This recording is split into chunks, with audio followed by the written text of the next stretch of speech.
Right, so we'll call this meeting to order, the special meeting of the Board of Education Town Hall for Thursday, December 4th. With us tonight are Ms. Bardenwerper, Mr. Krasnov, Mrs. Flynn, myself, Mrs. Maxon Kennelly, Mrs. Jacobson, Mrs. O'Neill, and our special moderator of the evening, John Matola. If you could please all rise for the Pledge of Allegiance.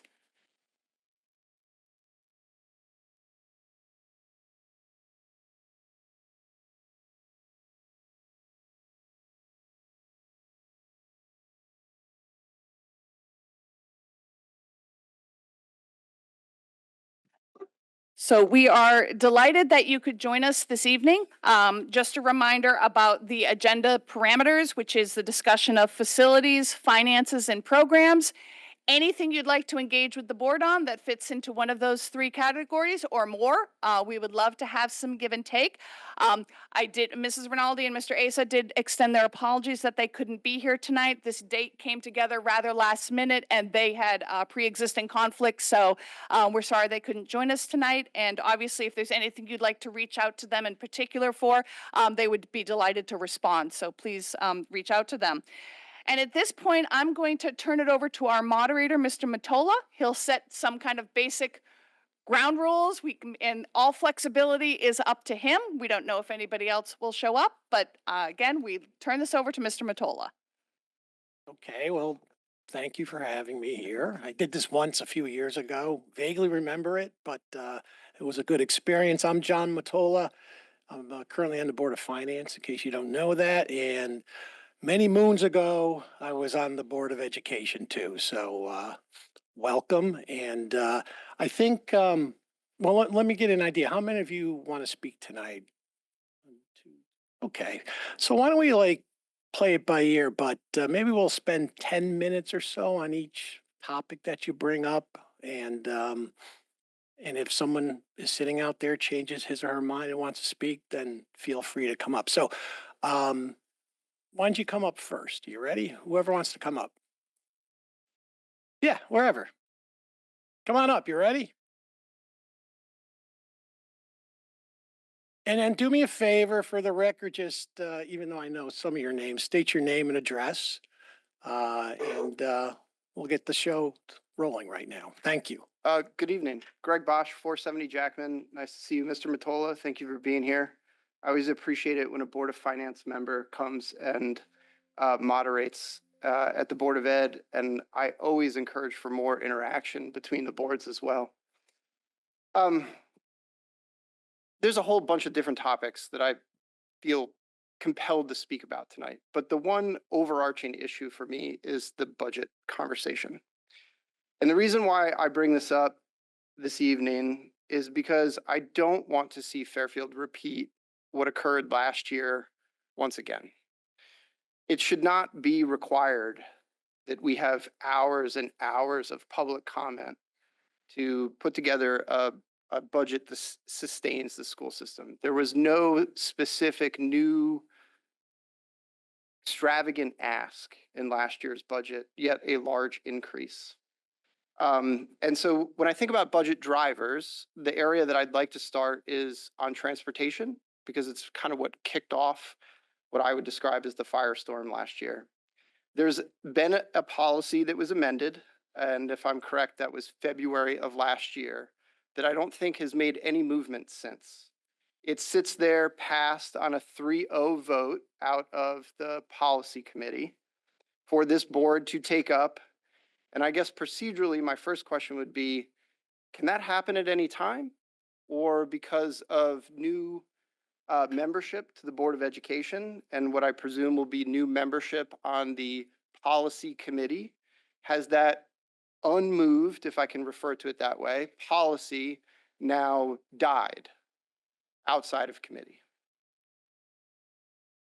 Go ahead, Jen. So in 14 years, this was a first, that we passed something out of policy due to an issue with the budget and then kept it there so that it remained an option for the board for it to exercise or not. I don't believe, but that would be a question for an attorney. I don't believe it dies because we have a new board. It exists as a past policy with amended distance, and basically, as I recall, the discussion at the policy committee level is we did not feel that it was for the three of us to hold back the body of nine. We present by changing the distances, it gave the board an option if a significant cut had gone through, and the board could just as easily have turned down that option. So as far as I know, right now, it still exists as an option. It could never just be acted on because just like any other policy, it would have to have a first read and then the vote. So in that regard, it wouldn't take anybody by surprise, but I also don't think, I have not gotten any sense from anybody on the board that they're interested in moving that forward aggressively, imminently, or anything like that. But the key answer to your question is I don't believe it dies because we have a new board. Okay, so then my follow-up would be, what is this board's busing efficiency plan? Because, and this was my position during budget conversations last year, that what was moved forward was a busing cut plan. Meaning that we knew that there were a certain number of kids, and I have it here from the meeting minutes, 111 from Sherman, 44 from Osborne Hill, 89 from Mill Hill, 44 from McKinley, 56 from Jennings. That's February 4th, 2025 Policy Committee meeting notes. I don't like this plan. I hope it doesn't move forward because we know that there are families that depend on the bus.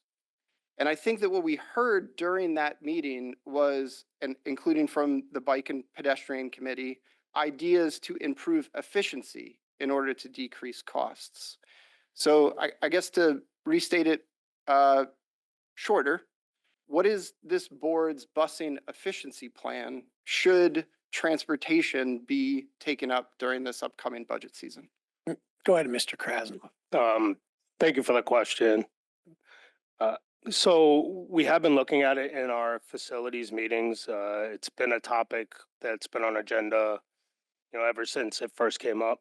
A lot of times it's coming from Superintendent Testani, things that he's doing, and us asking questions on what he is doing. I can give you an example. With ECC, there used to be bus aids on every bus. There is no longer bus aids. We're going back to the pre-COVID policy of students being, having the parents to get on the bus and actually buckle them in, unless like an IEP suggests otherwise. So that is not quite the same efficiency that we were looking for, but it is a help. It is a cost savings. We did also put in the parking passes for the high school. If you get a parking pass, you have to waive your right to the bus. So there are some smaller things that are being done, but overall, we are pressing to continue to look to see what other kind of efficiencies and things can be done. Our facilities committee, as it currently stands, only has one more meeting this month. And then who knows what the makeup will look like, but hopefully whoever the next facility committee is will continue to keep it on the agenda and continue to ask questions and try to find efficiencies. Thank you for the question. I think I would have, you asked a pretty specific question, what is this board's bus efficiency plan? I think the answer to that is we don't have one. I think that we have several committees that have been doing work and gathering information. I think the pace of that, to your point, has been exploratory. I haven't closely followed the facilities committee, but I can speak to the finance committee. It came before us twice, I believe. The main context of that discussion was the impact of the parking passes to the opt-out for our high school students, which was successful, but I wouldn't call that success impactful on the real issue we're trying to tackle, which I think is twofold. I think we've heard from Mr. Testani, and I can't remember exactly which meeting at this point. I think it's been at our full board meeting and at several committee meetings, that they've looked at reducing the amount of bus routes and combining and things like that so that we're not having to use that policy and reduce the availability of buses to people, to families, but to better efficiently use the buses we have.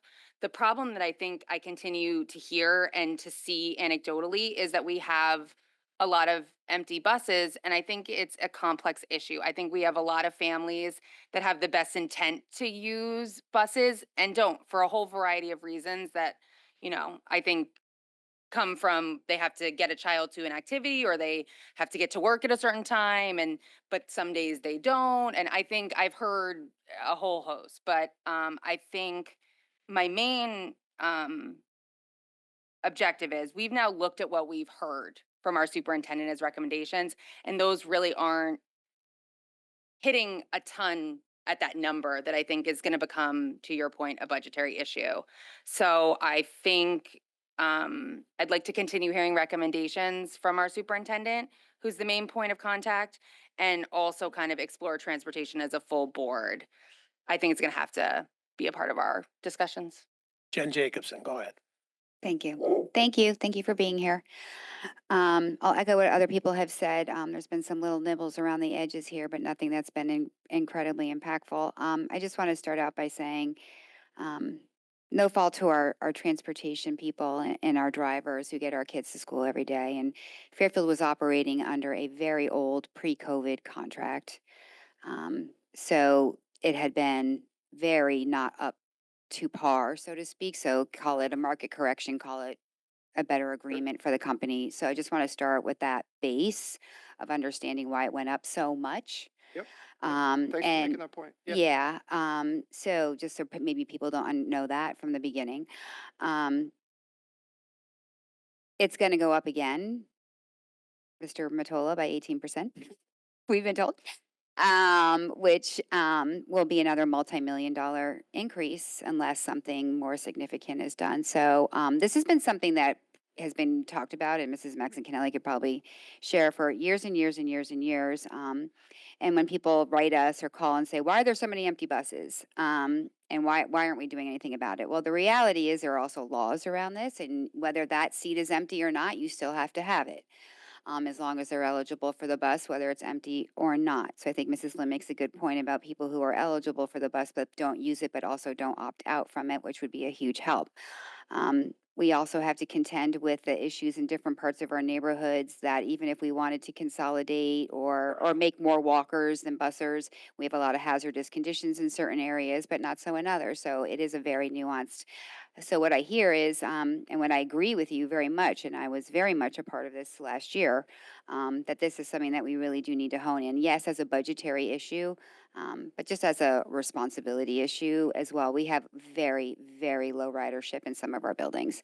And that includes the private schools, and looking at what's going on there as well, which from previous information that we received is similarly, not for all schools though. And I don't want to make this a blanket statement that every building is the same, because we know that we've got some buildings that are very high, and also our middle schools are pretty high too. But some of our elementaries and our high schools are pretty low. So thank you, sorry. Absolutely agree. This is something that we should be on. And you know what? It should really be done before the budget comes to us, and have some work on that, because once we've got the book in our hand, we have a very short window to do things. So hopefully this is being worked on as we speak. So thank you. I'm not going to stop right now. That was 10 minutes, believe it or not, on transportation, but go ahead. Just one very quick comment, because one thing I want to point out is how I want to assure you that what we heard in the policy committee last year was really impactful. And on this issue, as well as many, just encouraging the public to participate. I'll give you one specific example. It was not a board idea and it was not a staff idea.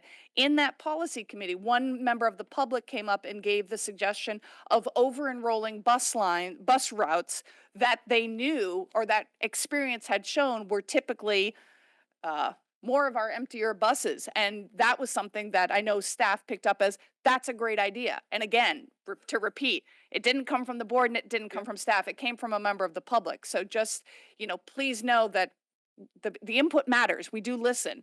And again, we're only 9. So it was, that was one specific suggestion that I thought was excellent. I agree. I attended that meeting. I thought there were a ton of great ideas, and that's why I mentioned bike and ped here tonight. My recollection is that meeting had to get moved into this room. So many people came. So let me ask you, I know I'm the moderator, but so you have one more year of the bus contract, 2 more years? Okay, and you think next year it's gonna go up 18%? Okay, and we'll have interesting Board of Finance meetings. Thanks, Yeah, major budget driver. yeah, If I could just close with one last. quick absolutely, go statement. ahead, we have time, go. The Ward Auditorium, a lot of people that I would consider friends in town, who are also educators and teachers, had to come and advocate for their profession, their job, their curricula. Talk about how I've been a Spanish teacher in the district. I'm thinking of somebody specifically that lives in the Stratfield neighborhood who has done it year after year after year, almost as if it's part of being an employee of the district.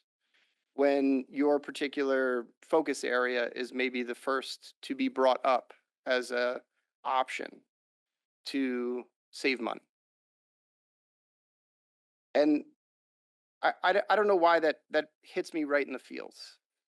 And so then I fast forward, kind of having paid attention to quarterly updates, and learn that Fairfield had, can I round it to a $10 million surplus just this past year? That we moved, I think it's specifically 9.2 and from revenue surplus into debt service. We were arguing over $1 million or $2 million. And then here's this large chunk of money that is left over because we spent less than we thought we were going to spend, and we brought in more revenue than we thought we were going to bring in.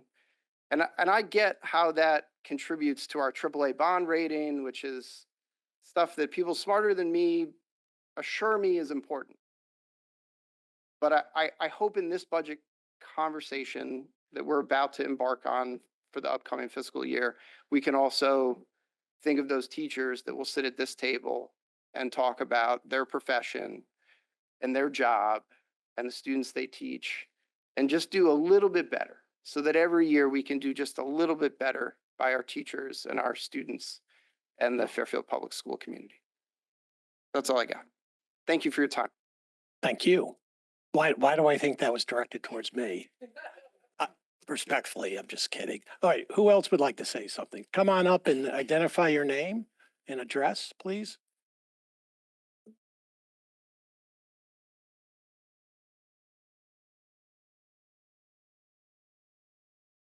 Yes.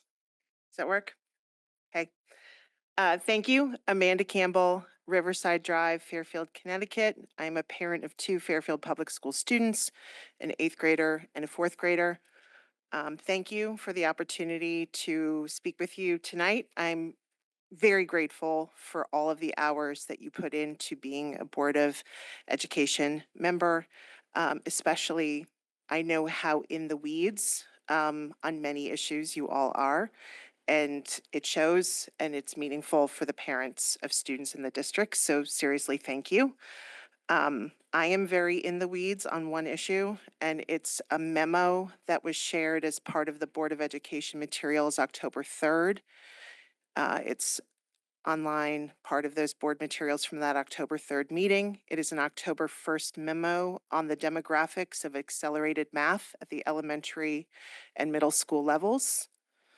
In this memo, just in case it's not top of mind, it's showing on average across the district that we have roughly 30% more male participation, boy participation in accelerated math in 4th grade, 5th grade, 6th grade, 7th grade, and 8th grade. I know the math program for accelerated math has shifted dramatically. We came to the district 5 years ago. There was a math academy at the time. There no longer is. Then there was children going to the middle school for advanced math. That's no longer the case. Now we are pulling some children, not all children, out during the school day in the elementary schools. The identification process for those opportunities is opaque to parents. And the fact that this is an untransparent process that has shown to be inequitable by the demographics of 2 years, I'd very much like to understand what the plans are for righting that wrong. So we do not start the 26-27 school year with a math program that is advantaging one demographic of our school district that is skewed based on enrollment percentages, et cetera. I have written down, and I'm happy to share out loud if you don't have the memo in front of you, the percentages by grade from 24, 25, 26, 27. The specifics are in that memo. But the overarching theme is that in every grade, in every year, we've been tracking this, it is unreflective of our student population as a whole. So unless anyone on the board or in the administration thinks that inherently 30% of the boys are better at math than the girls, which I don't think anyone thinks that, we have an issue. And I'd like to understand how that issue will be fixed. That's a very interesting question. Thank you. Ms. Jacobson. No, Ms. Kennelly, excuse me. So thank you for the question. I was the one that requested that memo, and I had hoped that the curriculum committee could pick it up as a topic. It was not placed on the agenda. Again, I wasn't the chair of that committee, so that wasn't my choice. It is absolutely, I haven't forgotten it. We just, but I guess my two quick answers to that would be: one, I absolutely would recommend to whatever is the newly formed curriculum committee that they take a look at that and do a deeper dive. Second, this gives me great hope. I know staff is very excited at the new new director in terms of who is in charge of the math program, and to bring it, to have her come to that meeting as well with curriculum and to get versed in. I mean, this is something that has been back to the previous staff who were providing this math leadership. It's been something that the board has discussed as a full body more than a few times. So I'm very appreciative that you're bringing it up again. And so those would be my two things of what are we going to do about it? I would hope that the curriculum committee would pick that up sooner rather than later, because we're going to enter the identification process very shortly. And then second, that the fact that we have new math leadership also makes me hopeful. So that's my quick answer. Thank you. Yes. I just want to say thank you for the question. As a new board member, I obviously haven't been involved in what's happened to date, but I did want to say before I was elected, I tried to dig in and receive some transparency on the process. And I agree, as a parent, it was incredibly frustrating. I could get no answers on the criteria. All I knew is there were 11 criteria and nobody could tell me. And I agree that that's wrong. So just, I know that's something that I Yeah. really care about. And it was something as a parent that really did upset me as well. So, Thank you. yeah, just thank you. I would share, if I can, to what you just shared. This is also personal to me, and everything's an anecdote, right? But I'll share 2 points. I have an 8th grade girl. She's in 8th grade geometry. That is one level advanced. She was not identified for the advanced math program. We got her a tutor. She took the curriculum and learned it on her own and then tested in. She has gotten A's and A pluses in 7th grade math as a 6th grader, in the 7th grade curriculum, and now her first quarter grade in 8th grade geometry was an A plus. Something is broken when a child like that is not identified. I have a 4th grader at Sherman where this year the program is 80% boys and 20% girls. My daughter was not identified as a 4th grader this year. I did not know that until school started, and we learned there was a pull-aside class for the 4th graders. Something isn't working. It is inequitable, and it needs to be fixed before 26-27. Yeah, I agree. And, I just want to say it's something that I really care about and would love to, take up if I have the opportunity. Thank you. So first, I want to appreciate your point about inherent ability in this discrepancy, because as someone who spends a great deal of time digging into our data in the younger grades, you can see that there isn't that discrepancy. So something along the lines here in terms of happens. So to take your point about this specific program, well intended, and I do hope that at some point our new math leadership will come before us and give us some comprehensive, pre-K to post-grad presentation. But I would also broaden that out a little bit. What's happening in the 5th to 6th transition That's been talked about a lot as well, because that pretty much sets the track, right? There's also the parent override issue. So there's a lot of complex factors that go into that. And then we look at the discrepancies between some of our humanities and what we're doing there versus our math. I mean, not to bring in social studies right now, but you look at like there's one class basically for a ninth grader, 2 levels, but there's 16 math classes for a ninth grader that are that are options. Do you know what I mean? Not options, but offerings, so to speak. So we do have some big discrepancies happening there, and I'd like to look at it in a totally comprehensive way all the way through. But also, we should be having our district improvement plan update shortly that feeds from our student data achievement presentation earlier in November. That's also an area in terms of looking at how that plan, the larger district plan, feeds into every school building improvement plan and digging into those plans as well and where are the goals being met and not being met. So I know you're specific on math, just taking that, like broadening that a little bit in terms of other discrepancies that we know are also happening. I know that you're here about math, but there's other areas as well in terms of reflections of the population. So that's always been something that I've been super interested in. And it's something that we should, get on our radar, and as things come forward, make sure that we keep that as part of the agendas. Thank you. Go ahead, Ms. Flynn. Thank you very much for this topic. I think it's a really pertinent one. I appreciated the memo in October. I also will echo several board members that I'm really have been excited by our new math leadership and their takes on kind of several issues that have been compounding and ongoing for our math department for quite a while. If you've been keeping track, not just at the elementary level, but at many other levels as well. I will say that after our data presentation at our prior meeting, I'm looking forward to our district improvement plan and kind of connecting all those dots. I really am struggling with not only, I'll speak to it as a parent as well, the lack of transparency for the process and kind of especially that 5th to 6th grade transition where if you get kind of set on that one path in math and science, really, you're really on it. And then on the other side of the coin, not really having a lot of avenues for other students. So I couldn't agree more. I don't think there's anything inherently not mathematic about our girls at all. And I think that our numbers reflect an issue with the process, not the people. So I think that like any data that we look at, I would hope that we take that and extrapolate it to action. I'm hoping that, to Ms. Jacobson's point, that's our role in looking at our district improvement plan and our school improvement plans and making sure that we see, that action coming to place. And if it isn't, then our role to take actions in terms of policy, et cetera, et cetera. But I don't think this is a subject that I've heard any of us not be interested in. I think we all just have different avenues that we're kind of coming at it from, whether it be an opportunity standpoint, offering opportunities, transparency, the processes. I think we're all kind of trying to tackle it from all different fronts. But thank you for coming with such a it's a hard issue that I think we've inherited and see and are hoping that we can. Well, to tackle. that point, and then I'll close this topic out. It would be helpful to understand, and it's great that we have a good math curriculum going forward, that everyone's excited that we now have the right leadership in place, the right process in place.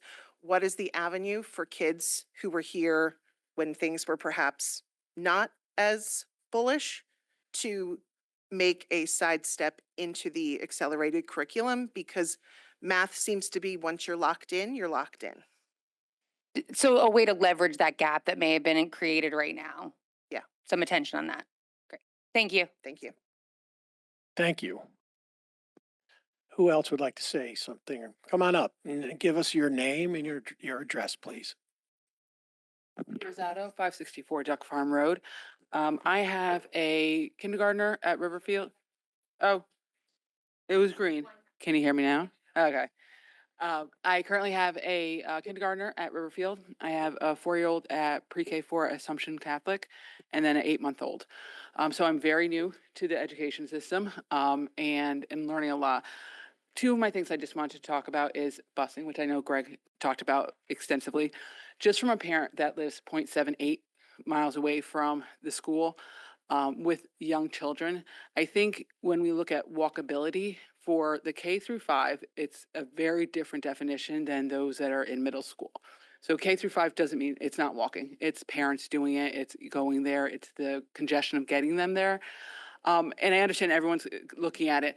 The challenge I think we have is that every year it's brought up, and every year I'm sitting, every year, okay, 1 year, but we'll be wondering every year whether it's going to get approved or not, whether I have to make other arrangements, whether I have to start spending to do pre-care and aftercare. It's like there's no consistency, so it's going to be brought up again. We know because of budget reasons this year, and then it's going to be brought up next year, and it got approved.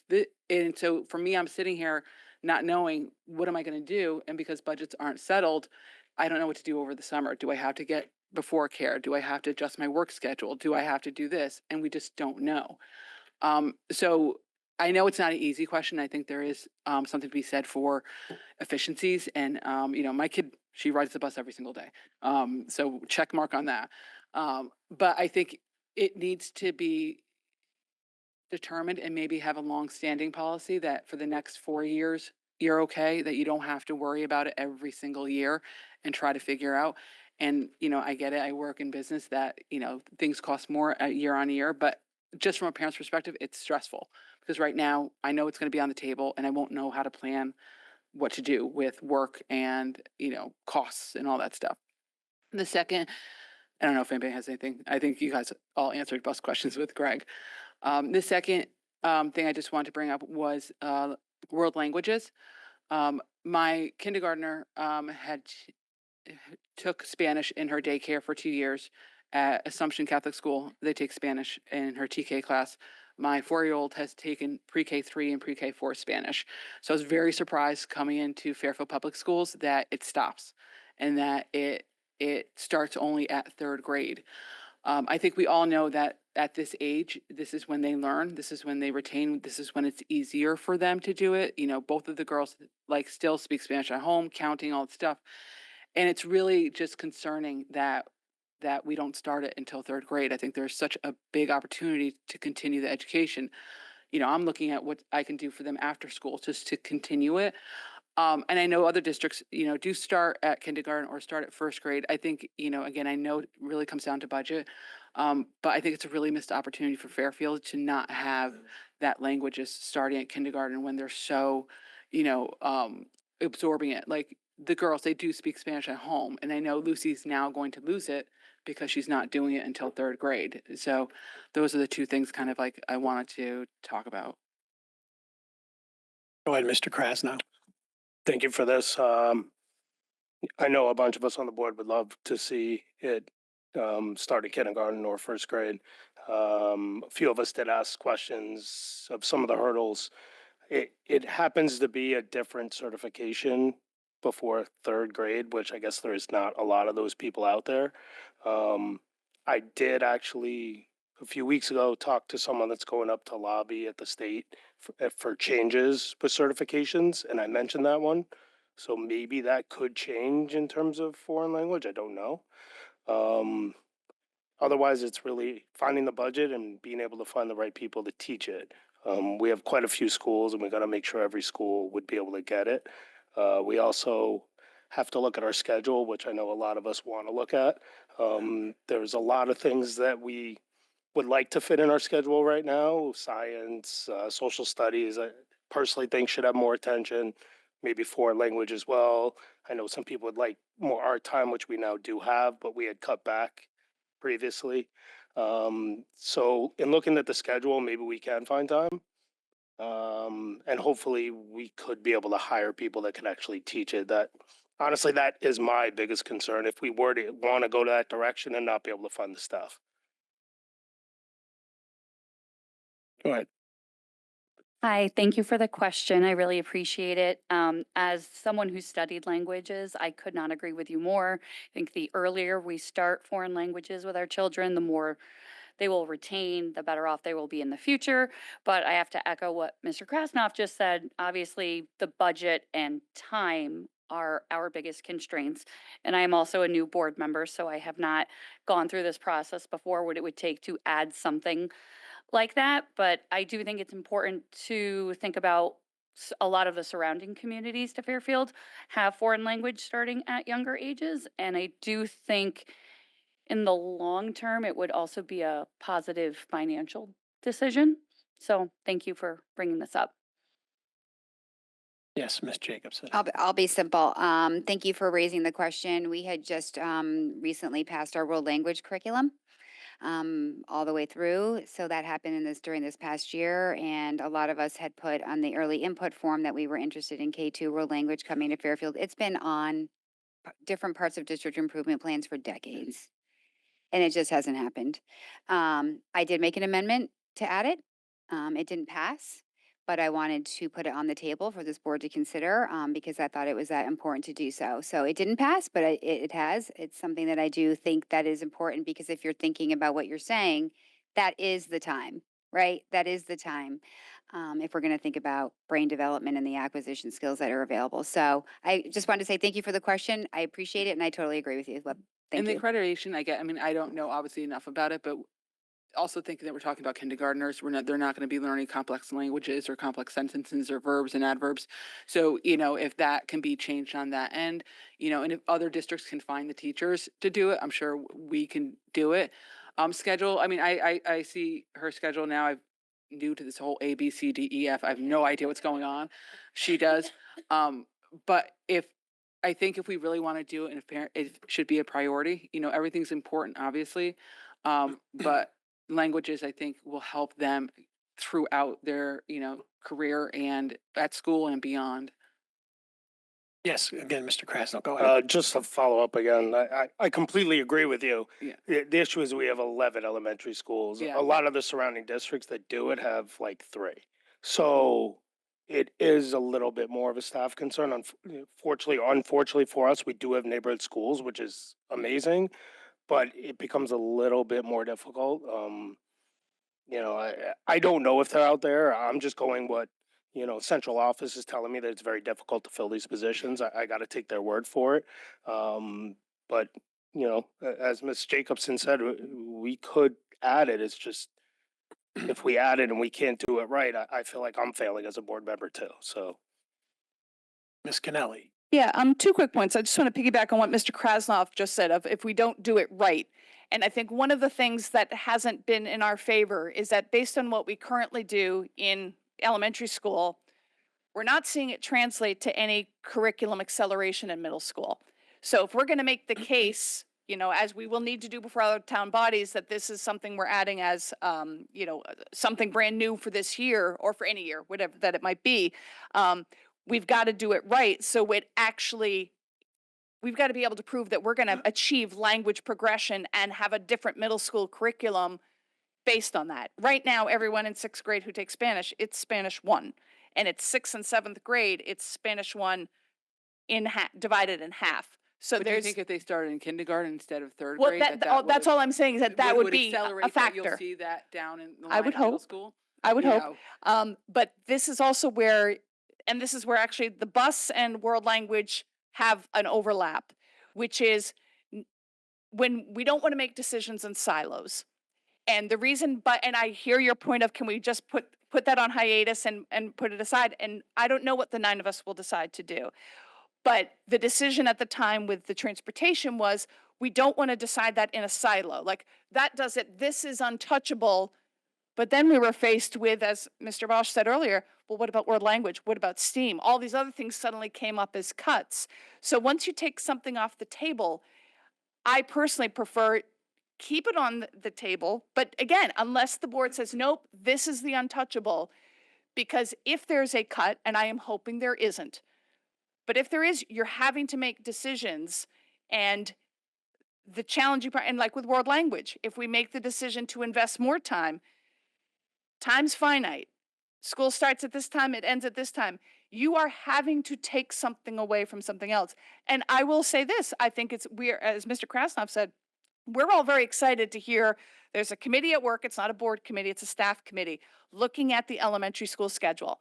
We've heard a lot of issues in terms of the challenges of putting that schedule together and all the different times and this and that, and how often something can result in the science lesson doesn't get taught, the social studies lesson doesn't get taught. We're about to approve a social studies curriculum where we're looking for a time investment in this. So to say, let's add world language, and I want to be clear, I'm not speaking in opposition to that, but if an efficiency isn't found, then it must be pulled from something else. And so that's, I'm not taking a position at this time. While I completely agree with what you're saying, but that would be the difficult conversation we'd have to have. And I think with the buses, the one thing is I've heard a lot of like, we need to look into this, we need to look into this, we need to look into this. And I think it would be great to be a little transparency of like what has actually been looked into, like what has actually done, because, you know, we got a pass where it didn't have to get cut, which was like, phew, great. But, and there might be stuff out there that I hadn't read and that's on my end, but like, has there been a study done? Where are the results? Like, we talk a lot about it and I just want to like, what came out of it, you know?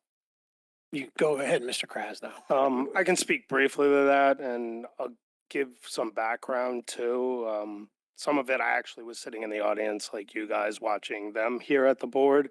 But when the big redistricting conversation was going on, the big argument from a lot of the schools was that they love to walk and they want to be walkers. And so I think there was a thought from some board members that maybe extending the walking would just be an okay thing in certain Enjoyable. areas. Yeah, enjoyable, whatever. Now, I'm not saying that's necessarily the case. It was looked at.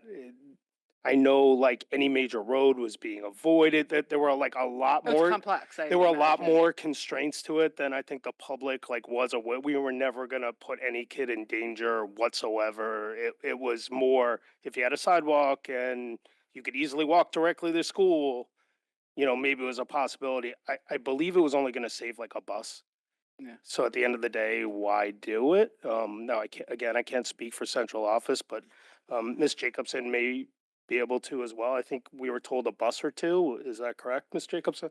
I think it's the low ridership that I think you guys struggle with Well, too. the which is low ridership's frustrating. a completely separate thing. Yeah. We have to have seats for all students. We have to, like the state requires us to. So the bus can be fully empty, driving around as a ghost bus, but the kids still need a seat on the bus. Correct, outside of the zone. Okay. Ms. Jacobson, I saw your hand up. Go ahead. I'll just piggyback really quickly. And when you say what was looked at, so I think we've mentioned a few things for here. One was the parking passes for the high school kids. If you're getting a pass, you don't do that. Over enrolling the seats, that's happening. That saved us a couple buses this year. The other thing that's looked at that was studied extensively was our ECC kids, and that some of them, because of where our ECCs are currently located, are spending up to an hour each way, and other kids going to the ECC are 12 minutes each way. Ridership by building, going to and coming home for every building over a period of time for every single bus route was looked at. So from Bird to Ward and everything in between.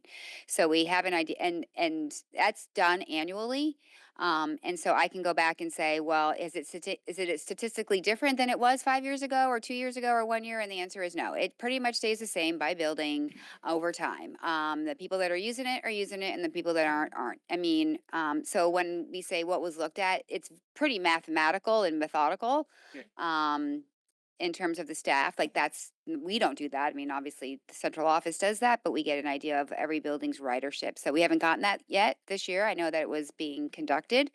I would be surprised if it was any different than what it usually is. And I also want to loop in on the private schools as well. So that's it. Go So ahead. I wanted to explain a little bit more. I was going to add on to Ms. Jacobson's. I forgot to mention when Mr. Bosch was up that we had also discussed in Finance Committee, Mr. Testani and the transportation had already made some changes to private school. Similarly, you know, instead of a full bus, where there are options where we could have a van, like looking at things, I think it's going to be a longer process. I think to Mr. Krasnoff's point, one of the most startling things was kind of the preconceived notions of like, if you just do this, everything will get easier. If you just do the parking passes for the high school, we'll get, and I think it is, it's like nibbling at the edges. I think transportation is going to be something we're going to be looking at pretty solidly. So I don't want it to be a moving target for parents, but I do want to give you reassurance that I don't think I can't speak for all 9 of us, but I think that those conversations last year were very impactful. The policy meeting I attended, I came as a board member and sat in the back of the room. I thought it was that important to hear the impact of it. And I'll speak similar to the world language. I also asked for that K-2 piece to be a part of our curriculum. We did not see that. That was disappointing for me as a board member, not necessarily because we didn't implement it, but because we just didn't even explore it. And that was part of a lot of desires from several board members. I spoke about it at length during that curriculum process. I don't want to get too into the weeds about it, but I think being aspirational is good too. And I think we all know the finite of the budget and the finite of the time and the finite of what we may be able to do very well. But I also think it's incredibly imperative for us to still continue to be aspirational in our work. And it might not always work, but I think bringing it before us is always the best first start. So I would hope that that could be something moving forward. It was disappointing for me personally as a board member not to see that. Thank you. Thank you guys very much. I know you guys work really hard and this is not easy, so I appreciate it. Thank you. And I just want to let you know the Board of Finance does appreciate you looking at the transportation. And it is, sometimes things are just, they are what they are. And there's only so much you can do at times, and I know you're trying, so I want the public to to know that you are, and you have to do that, but it is what it is sometimes. So anyway, there's my statement, and can you please identify yourself?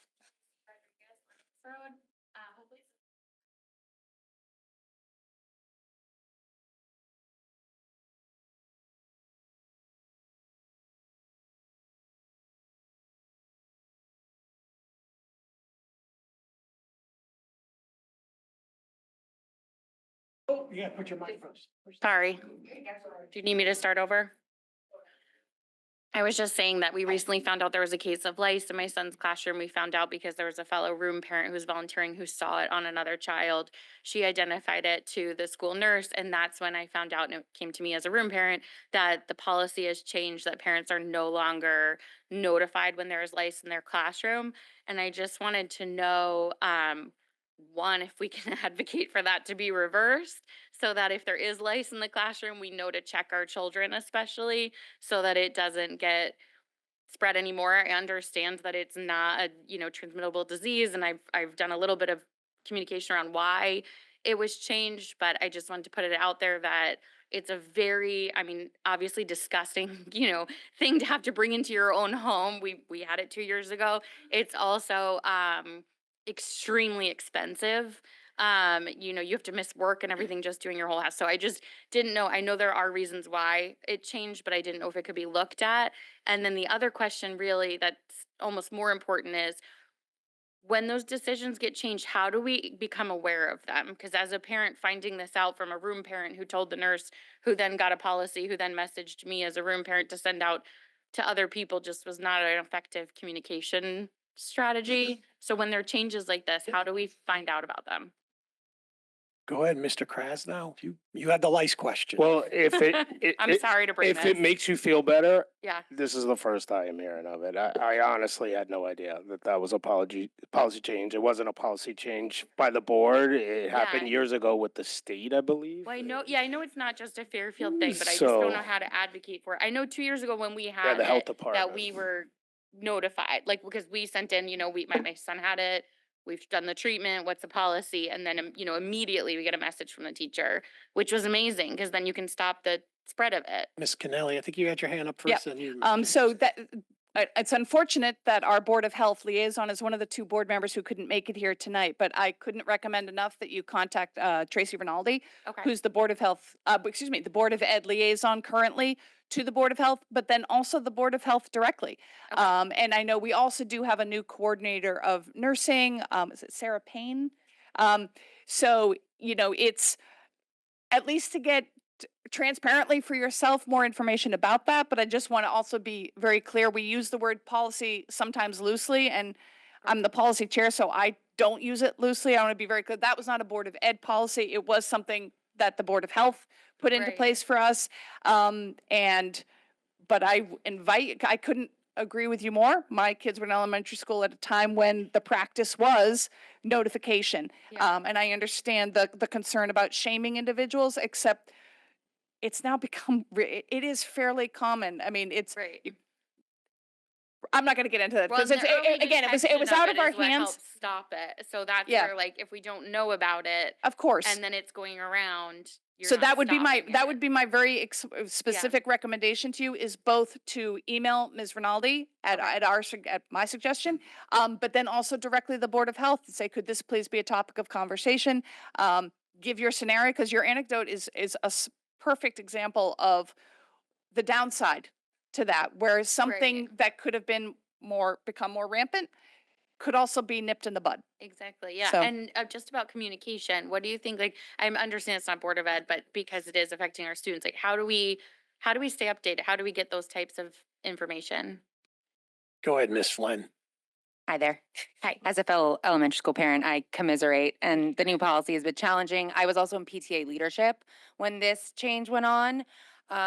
I will say, one thing I will heavily encourage is being really strong partners with your principal and your school nurse. While you can't, under the new, I can't remember the exact stipulations of the health department statute, but I can speak for just my own children's school that our nurse does a really good job about annually giving information about things, and it'll just happen to come at time similar to like reminders we get about the flu and washing hands. I think that staying good partners with your building, and Yeah. first of all, I also would advocate with the Board of Health. I would reach out to Ms. Rinaldi. I think communication is a huge piece of this.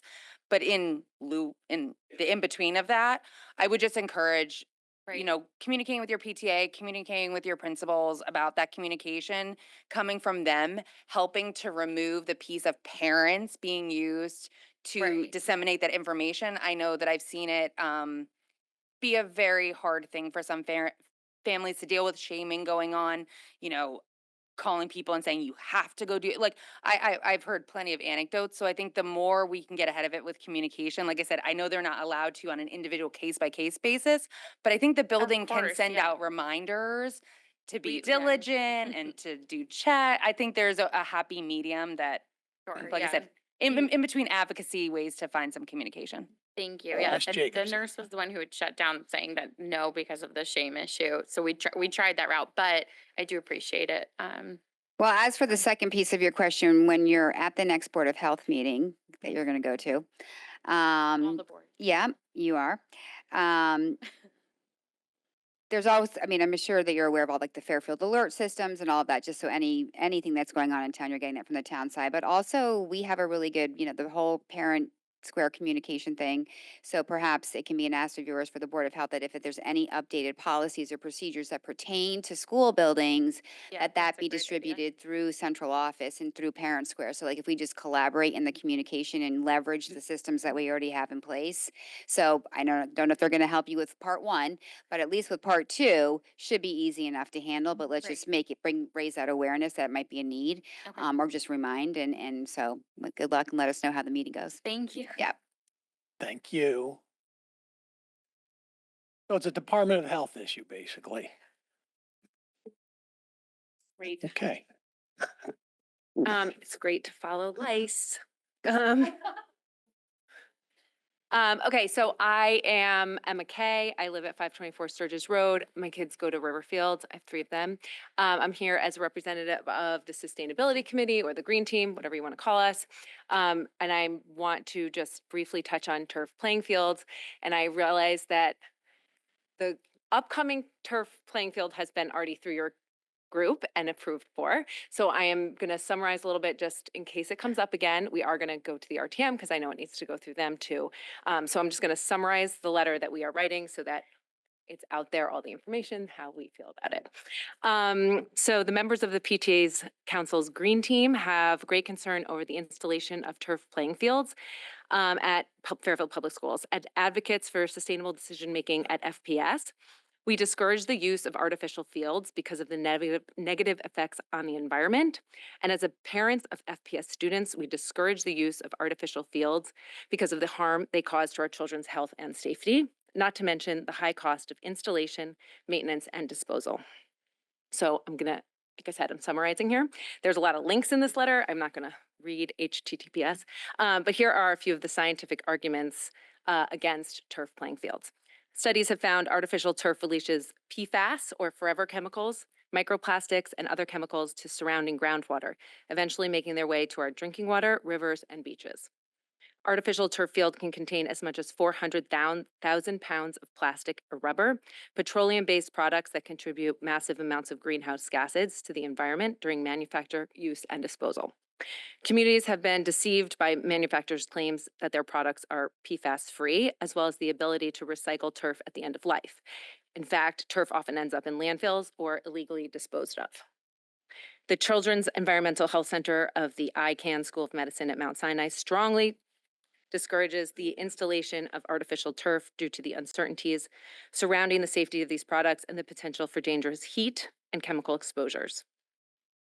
The cost of installation, proper maintenance, and disposal of these fields is significant. Because of the concerns highlighted above, numerous communities have taken steps to maintain high-quality, organic, natural turfgrass fields. Examples include blah, blah, blah, blah.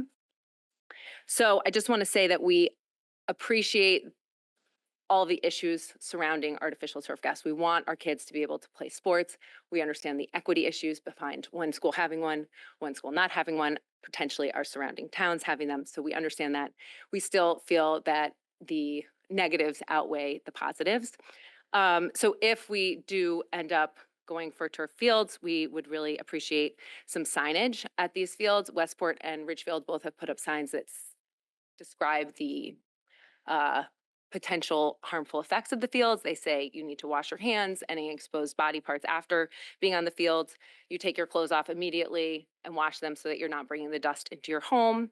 You keep your beverages closed while on or near the fields, and you don't eat around or near the fields because of the potential for the dust to be ingested.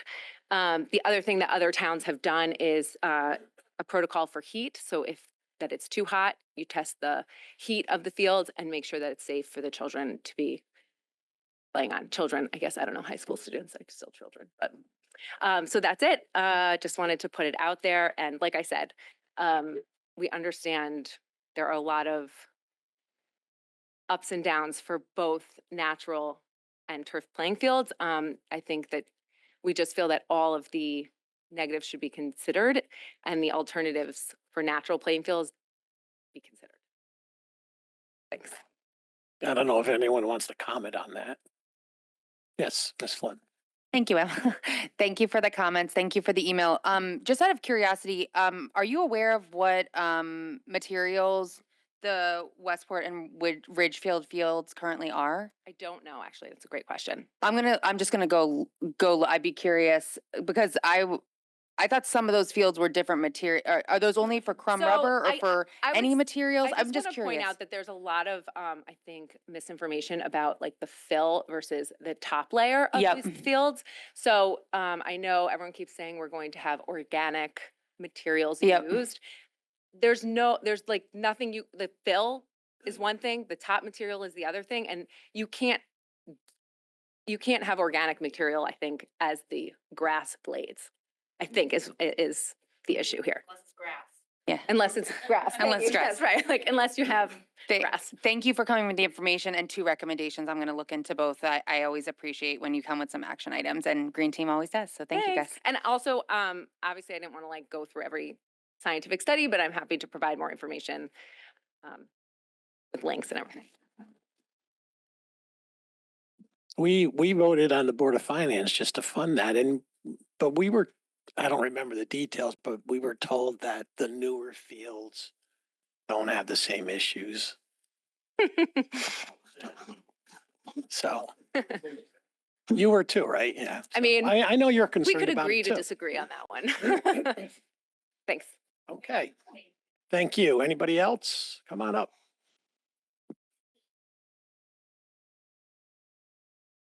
Make sure Hi, that good green evening. light's on. Is it on? It's green. Can Perfect. you hear me? Yes, and your name and address, Very good. please. My name is Mara. I live at 74 Reynolds Drive. I have 3 boys. My oldest is 26. He graduated from school at Bullard Havens in Bridgeport. And my next one is in 11th grade at Ludlow. And my last one is in 8th grade at Easton Country Day. I'm here today because I would like, I'm sure that you're aware that there's a huge discrepancy, a huge academic gap, and a huge discrepancy between how our Black and brown students are performing in Fairfield compared with how their white peers are performing. And in addition to the academic gap that exists, our Black and brown children are being disciplined at a higher rate, much higher rate. They're identified as special ed children at a higher rate. They are being restrained and secluded at a much higher rate. They're being outplaced more often, way more often than their white peers. Yes, my son was in 2nd grade and he was outplaced from Holland Hill School. He got on the bus to CES and then he came home and he said, "Mom, how come they take all the Black kids from our neighborhood and send them to CES?" I said, whatever. I answered it as best as I could. You can tell that it's a very emotional subject for me. It hasn't gone away. My son is in 11th grade, as I told you, at Ludlow. Nothing is getting better. Telling you that these kids are being disciplined at a way higher rate. I spoke to the principals at every school that my children attended. If you would like me to go into detail on those conversations, I'm happy to do that. At the end of the day, I just want to know, listen, my 11th grader, almost done. My high schooler graduated. He's a police officer now, thank God. Not thank you to Fairfield Public Schools. My 11th grader, he's gonna make it. And my little one, I pray to God that he doesn't have to go to Fairfield Public Schools because of the way that Black and brown children are treated here. I just want to know what the district is doing to solve the huge, disgusting gaps that exist for the Black and brown children, a growing community of them in our schools.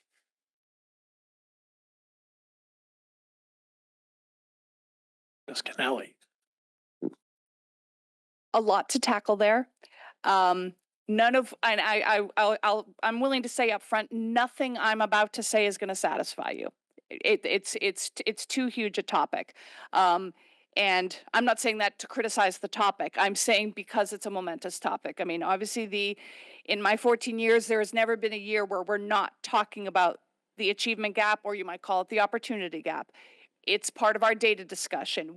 I think, and maybe Ms. Jacobson can remember, if maybe in the beginning we didn't always break out all the data demographically, but certainly in recent memory, we're always doing that and we're always questioning. In policy, and again, state mandate, but we did pursue, challenging curriculum policy and looking to very much put into place supports for family education about in 5th grade. When you heard earlier the discussion about math, and the math you pick going into 6th grade has a powerful effect on the trajectory you're on. It is not insurmountable. There are things you can do, but it also helps if you're a parent in the know who understands all these things and can question and can advocate. And that's a huge challenge. And I think that's something that the school district needs to, and they have started to step up, but that's what I mean when I say, I know this won't satisfy you. It has to be better. We have to keep at it more. We have plenty of very talented children who can handle more challenging curriculum, who might not think of themselves that way. We need to work on that more. We do get discipline data in terms of expulsions. I don't believe we get it at a different level. So therefore that hasn't been, again, someone feel free to correct me if I'm wrong, anything lower than expulsions or suspensions, I guess we can get access to. We don't have that data, and it's not something we've talked about, but I think it's certainly something that I'm a high school teacher as well. There's no one in education who's not aware of it, but obviously you're undoubtedly pointing to some things that I don't think the board knows about, has data on. I'm not sure to what we can ask about it, but we're just finishing out one district improvement plan. It's a topic we have with every data presentation. Now that's just the academics, and what you have touched on is far more wide ranging. And all I could say is that I don't think there's a board member who doesn't care about the topic, would pursue the topic. But as I said, we've got a ways to go, but I don't mean that to sound trite. I'm meaning to acknowledge your point. Thank you. Saw Miss Jacobson first, then Miss Flynn, then Miss O'Neill. Thank you, and thank you for coming. And thank you for your courage in sharing your story today. This has been a topic that, again, I don't mean to sound like a broken record, but Mrs. Maxon Kennelly said that we had set tracked the data, but also we had set very specific goals by year, by subgroup population, both in the academic and in the suspension rate. So we actually had set that as part of our district improvement plan. So as you can tell, I'm writing a lot on next week's meeting, or I don't know if that's, I think it's going to be next week's meeting. And how we are doing on that. COVID, I will say, kind of disrupted some of those long-term goals in terms of being able to actually meet them, because there was like this big gap. But so I'm not going to circumvent it. What are some things that we've done? Know that we have set goals. Know that it has been identified. Know that we understand that that is the case. And yes, we do have suspension data. EdSite does have discipline by infraction available. And yes, we are a tier 3 for discrepancies by what you are describing. So there is absolutely work to be there. And not only just like lower it, but like understand why that is happening. And is there anything else? What I can tell you is, and I'm not going to speak for anyone here going into the next budget, but there's rarely a time when something that is a support item in a budget, whether that be investing in restorative justice people, whether that be that all of our staff are getting trained in that, whether that be additional intervention and supports that might be needed for anyone. I'm just going to say big bucket there, like Mrs. Maxon Kennelly, what you said. There hasn't been an ask, I don't think, similar in the special ed world, where we've been like, yeah, no, we're not going to do that. So know that at least I will acknowledge that we've all been aware of it. It has been worked on. It is a part of our plans, but obviously, again, we have a lot of work to do there. And on the academic side, I will say, this is something it kind of goes back to the math thing, kind of goes back to all of the connected to other areas, but I've been a pretty hard person in ensuring that the plans that we were statutorily required to have at different points in time, that's 6th grade and also our academic challenging policy, that we are really, really having tough conversations and ensuring that kids who might think they might not be successful in an area, because that is part of this, whether anyone wants, it is, not wanting to go into a class that they might be able to handle for some other social reasons possibly. So that is also a part of that. And I want kids to feel comfortable going into any level class that is best for them, and that they can be challenged and move ahead. And I am talking about honors and AP and all of those other things. So you threw out like a lot of different topics, but they are interconnected, and know that it's well known and trying to be addressed. So thank you. I appreciate you saying that it is well known and it's being worked on. I heard you say that restorative practice could possibly be an option for training. Are administrators being trained? Do parents have any role or is there any way I can participate to help them better understand how to better address the needs of Black and brown children? Flynn, do you have a statement? I can't speak, thank you very much for coming up and sharing when it's about our own. Anytime I talk about my own children at this board, I cry. So really, thank you for coming and thank you for speaking. I was placed on our school climate committee while I was still a part of our PTA community. And while our board doesn't have a formal liaison, I asked if I could just kind of stay there, not really giving my voice, just listening. And I will tell you that the restorative practice work that the district is doing is happening. I think by early next year, almost all of our staff should be trained. I don't want to overspeak, but I know our administrators, they're doing it in chunks. And I can, if you would like to speak offline, I can get you those actuals. I will say another big piece of this that we haven't had as a board yet is a full SEL curriculum. And I think that this is a big part of it. I'm going to kind of dovetail to Ms. Jacobson and the work that this board has done in challenging academics and opening pathways. I think I kind of always think of that whole child approach and our little people and kind of the work of, having a curriculum for SEL, having those supports. I think, as a parent in this district, I have middle schooler and elementary schoolers, and kind of seeing only just in the past 10 years how tough life has gotten, the COVID pandemic, our subgroup populations, and kind of just being mindful of meeting the moment where we are right now and the challenges we're seeing in the moment. And I am, once again, I think I'll echo this. I'm optimistic that work is going on. I think that some of it has been compelled, which I think has been needed in the past. I think a lot of it is laid out in our district improvement plan, our school improvement plans. It's kind of where we have oversight and agency over it. But I would echo the need for that to extend out to our parents. So I'm hopeful that as we look at our district improvement plan moving forward and those restorative practices and SEL, that we can incorporate our parents always to be a piece of that work. I think the real life connections that you're speaking of and the real life experiences are beyond needed to make real impact for Fairfield. So I appreciate your willingness to do that, and look forward to see how we can start to incorporate that as we move forward. Thank you so much. I also just want you to understand that, well, I would say McKinley and Ward, I know that they're your most diverse schools, and I feel that they are able to work with those students really well. And so perhaps the knowledge lies right within your district, right within your hands to fix the issues that are occurring at other schools. Ms. O'Neill, go ahead. Hi, I wanted to start off just by saying thank you for coming here and sharing your story. And I apologize for the troubles that you and your children have faced. Um, I guess what I want to start with is that I taught high school about 10 years ago in a different district. And all of the things you mentioned, the achievement gap when it comes to academics, but then the suspension rates, the rates of seclusion and restraint, they're obvious when you're in a building for a while. You see it every day.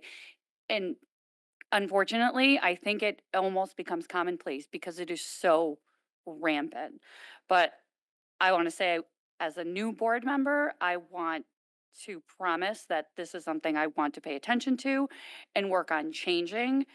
I will also say that I've had issues, my daughter has had issues that have made me look into seclusion and restraint policies, not just in Fairfield, but across the country. And there's a lot of work that needs to be done. However, I can also say, as a positive step that is happening here in Fairfield, and again, this is anecdotal, the assistant principals in the elementary schools, and again, this is just for the school my children attend, are doing, she's doing wonderful work with restorative justice in preventing some of the seclusion and restraints, creating Zen dens, and in my children's elementary school, that has been almost entirely the work of the assistant principal. So I think that is one place that there is positive work going on. Thank you. Thank you. Yes. I just want to echo what everyone has said and thank you for sharing that story. I know that could not have been easy to say, and I think you had a lot of us tearing up as you went through it. Again, I don't have much new to say, but many, many years ago, I did work and Teach for America, and I worked in a classroom with Black and Brown students. And the biggest thing I think that struck me was that they didn't believe in themselves and the opportunities. And I do think that that's something we do need to work on as a district with that SEL piece. And if you can think of any supports or programs or anything that you know of or you think would be helpful, please send us an email. I mean, I would love to hear, from you directly with anything from your real world experience that could help because, again, as a new board member, this also is something I would like to help with. And I know these kids need a different type of support. Sure. And, we need to offer that. Yeah, absolutely. I'm happy to be given the chance to speak to you guys tonight. I thank you so much for the work that you do. I will let you know that it is I don't know what the policy is to come here and speak to the board. I feel like there's, some obstacles in the way. It doesn't seem like it's easy to come here and speak to the board. Even just coming here tonight, I've actually never been to a board meeting. There was no signs on where this room was located. So just for the future, if you could post some signs. And I would like you to know that I have, like I said, I spoke to every administrator. They were at Holland Hill, Woods, and Ludlow. Every administrator shut the door in my face and said, racism is not a problem in my school. Deans, principals, assistant principals. I understand that my child is in 11th grade at this point, and so I'm done. My kids are going to be good. But thank you so much for listening, because you need to know that the principals, the special ed directors, and everyone that I've encountered in Fairfield doesn't listen, and it's not so easy to get to you guys. Thank you so much for your time. Thank you. Come on up. Hello. Same statements Amanda said, which is thank you so much for your time. I know it's a lot of work. Oh, I'm so sorry. I'm Sean Hood, Lally Boulevard. I'm here advocating for my home elementary school, Sherman Elementary, and also to say that I have a daughter at Roger Ludlow Middle School. Fantastic. I love it. Meg Tiley is a legend, and she should be the president. Just fantastic. Okay, she runs the school with incredibleness. So I don't disrupt I'm not disgruntled with everyone. I'm very much looking forward to the district improvement plan. Specifically, I want to hear about what's going to be happening for Sherman. We have some real placement needs that have been pushed out and pushed aside. And the two examples I will give you is one is that with the changes in Chromebooks, which they're not being sent home, they're not being delivered. Sherman does not have a computer lab. We do not have a place to do any computerized testing whatsoever. So if your kindergartner needs to come do a math test, which is on a computer, they're brought into our library, which then means the library for our 3 or 4 section first grades cannot be used or circulated for the rest of the school. So we have one room that room is completely out of circulation. As your new team will look at when you're looking at elementary school scheduling, very hard to juggle library classrooms, specials slotted in between a lot of significant testing. So I'm here to advocate for the possibility of a computer lab or media room for the Sherman Elementary School kids. We have we bumped up our first grade classroom. So now we have 4 sections in first grade, which is amazing because it's great to see kids coming into Sherman. However, it means that our special education room has been bumped to the new classroom, which is our APR. It is on a stage. It's with storage. It's a curtain.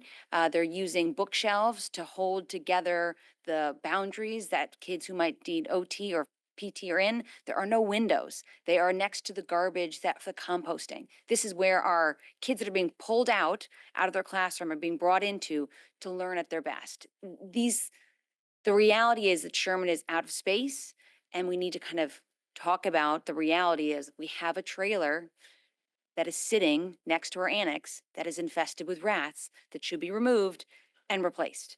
If you replace the trailer, we moved our music room into it. We could divide the music room into 2 rooms for breakout sessions and possibly build out a media room inside our library that exists. These are short-term solutions, possibly, but I think what's happening for a lot of our schools is we get in a long waterfall plan, and the people that are invested in the interest when they were kindergartens, by the time that waterfall comes to them, they're in 6th, 7th grade, and the needs have changed. So I'm looking for ways that as a board, we can think about being dynamic and changing, flexible, and thinking long-term about how do we make these breakout rooms or dual-sided rooms that can be both a classroom or 2 breakout rooms, or they can be a media room or a library center, and testing is both.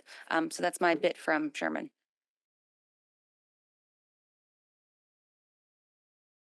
Go ahead, Ms. Jacobson.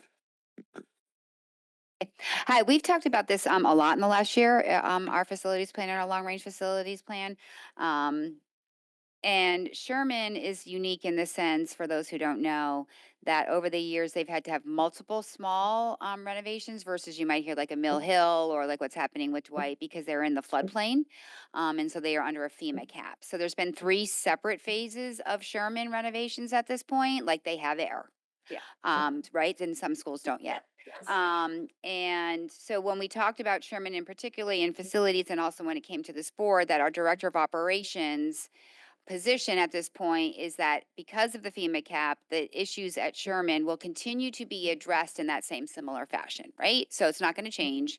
It's not going to be like one big renovation there again, like a phase 4 that's massive. No. What was presented to us and the board is that Sherman would consist of a bunch of smaller projects, right? So kind of what I think you're saying, I'm sure you like to do it all at once, but No, there I are don't all want to these do it all at other, once. I just want to right. make sure that we know. Yeah, that we we can know meet- what the needs are yes, because meet- it was all, yes, it was, we do know what the needs are, because we had just gone through that planning process in terms of the deficiencies, that are still there and left over from a long time ago that haven't been done because it's been done in multiple phases. So appreciate you coming and sharing the, challenges that remain, at that building. And I just want to say, also that, there are hundreds of millions of dollars of needs in our facilities still. So that is always a challenge in terms of slotting in things where they're going to fit and be approved by others. That kind of a thing. So we do still have some dire needs in buildings. I think just one of the priorities for me has been that all of our schools need to have air in them. And I totally yeah. understand. And I think even for Sherman, I think we're on the waterfall chart for a new front office build to upgraded security in the 27 or For the 28, vestibule. 20, for the new vestibule, and that might be state funded. I So am if we could pair aware. something with, Yes, you know, and I totally understand that vision. I Right. think ultimately, it's still important for people to show up at these Absolutely. meetings. Oh my gosh, and say, absolutely. these are the challenges we're facing. And also the Absolutely. staff feels supported because when you take a staff member that had a classroom with a window and a door, and then you put them in a closet, or not even a closet, behind a curtain, they feel that at least we are advocating them saying, this, surely we could do something for you when we can, when we When the have a time chance to comes. speak up. Yeah. Saw Ms. Kennelly first and Ms. Ford. Just briefly, echoing everything Mrs. Jacobson said, the one other thing I would say that makes a huge difference is the louder you can advocate to your principal, because it's the principal who needs to bring it to the attention of central office, because there's that type of capital work, but we do have room up to a certain threshold in our operating budget, which which we approve for smaller level projects. And some of what you're describing, not all of it needs to be a multi-million-dollar building committee type of project. It can be done through our regular operating budget, but that's not usually something, the board does not usually jump in and say, and forgive this, but we heard from one parent, can you please now add $1 million or, $500,000 for this? That's not usually the direction that goes, because there are, as Mrs. Jacobson said, so many priorities in the district, and the staff is using all of this budget time right now to evaluate all those, and then they put them into 3 tiers. The top priority, second level, and third level priority after hearing all the principals. And so whatever the dynamic is, I can only tell you it is enormously helpful to advocate. I'm trying to keep positive words here, to advocate strongly to the principal, to advocate to central office for people to come and see it, walk through with parents, with staff, whatever it might be. That's a linchpin, because when that gets to central office and then it gets evaluated in those tiers, something could be handled sooner than, as I said, the multi-million-dollar building committee, stage 4 kind of thing. Yes, I'm definitely hoping to operate inside the operating budget of a summer project, of a architect's drawings have already been put up. Can we get it this summer in the operating budget? And like you said, I'm happy to work with our principal, but I am not, as much as I can push, it's good to know, I will also maybe make claims to directly to central office. And just as a quick postscript to that, what's so helpful about your coming here now is that if the case is made, if it gets added to the list and it's within the budget, how helpful that all of us are now familiar with what you're describing. So thank you. Ms. Flynn and Mr. Krasnow. Thank you, Sean. I think one thing that's super helpful, I remember a fridge a few years ago. That was an issue. I think sometimes when the best laid plans have results that we don't anticipate. I know, the charging carts, moving things in a building, having a new initiative, all of a sudden we have a class for blue crayons and now the yellow crayons don't have a place to go. And I think the best advocates for that are parents and administrators from those buildings. So I do think, like I said, I've heard anecdotally from multiple buildings about, the charging carts are here and we can't do this. And I think it's a good opportunity to kind of speak to your principal and advocate for, like, we might like this change, but this is the impact of it and this now needs to be addressed. Yeah. And I think for a lot of us, the Chromebook change at a lot of buildings change procedures, but obviously for a building like Sherman that doesn't have a dedicated space for that need, it's amplified there. So I think amplifying it to the administration through your building principal to us is a great message so that we can react to problems as they happen. But thank you for always advocating for your building. Go ahead, Mr. Krasnow. Thank you for coming and advocating for your school, especially when it comes to facilities. I know how important it is to advocate, so thank you. Mr. Papa George from central office did bring up Sherman. He does have some plans to try to fit some of the smaller projects in, like Ms. Jacobson said. So I do want to echo it. It came up in our facilities meetings, like reality. He is going to try to do it. Hopefully the next facilities committee keeps on top and finds out a little more specific of what he thinks he can do within our restraints and what the budget costs are going to be, et cetera. But looks like we're going to try to get some stuff done. We just can't do it all at once, No, unfortunately. I totally understand. I just want to be the squeaky. No, we appreciate that. Trust me, I understand how it Yeah. is speaking out about facilities, so Yeah. appreciate it. Okay. Anybody else on this? Always be the squeaky wheel. Fairfield, please be the squeaky wheel. Thank you very much. And Meg Tyler for president. And just so you know, class of 73, Roger Sherman School, right here. Mr. Sesti is still there.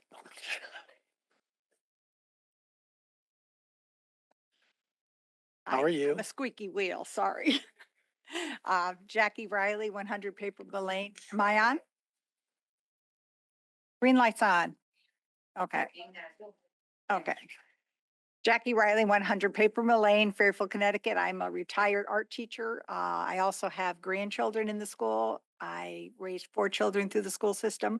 But today I came, I'm really concerned with the ventilation systems in the school. I do applaud Jen Jacobson with all her trying to get this new IAQ law going last October, a year ago, getting all these things online. But what I'm concerned with tonight is that there's supposed to be 6 checklists online. There are only 4. The 2 missing checklists online are what I feel are the most important checklists. They are the ventilation and the walkthrough checklist. And what those are, the ventilation checklists are 4 pages. And what it is each school has 4 pages of checklists that somebody is supposed to go through and check off, going through and evaluating all the systems and the airflow and the cleanliness of the ventilation systems. Those were supposed to be done and everything was supposed to be posted on each individual school's websites. Those are not. They only have 4 checklists. The checklists that are posted right now are posted under operations, and they are things such as the kitchen, pest management. They're things that to me, I don't care about. I care, and anybody who teaches or you have kids, you care about what you're breathing, what's going on in the schools.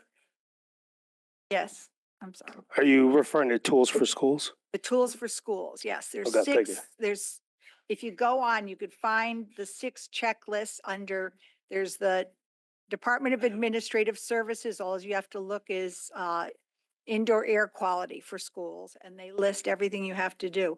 Well, also, what is supposed to happen is they're supposed to be posted by the end of the year.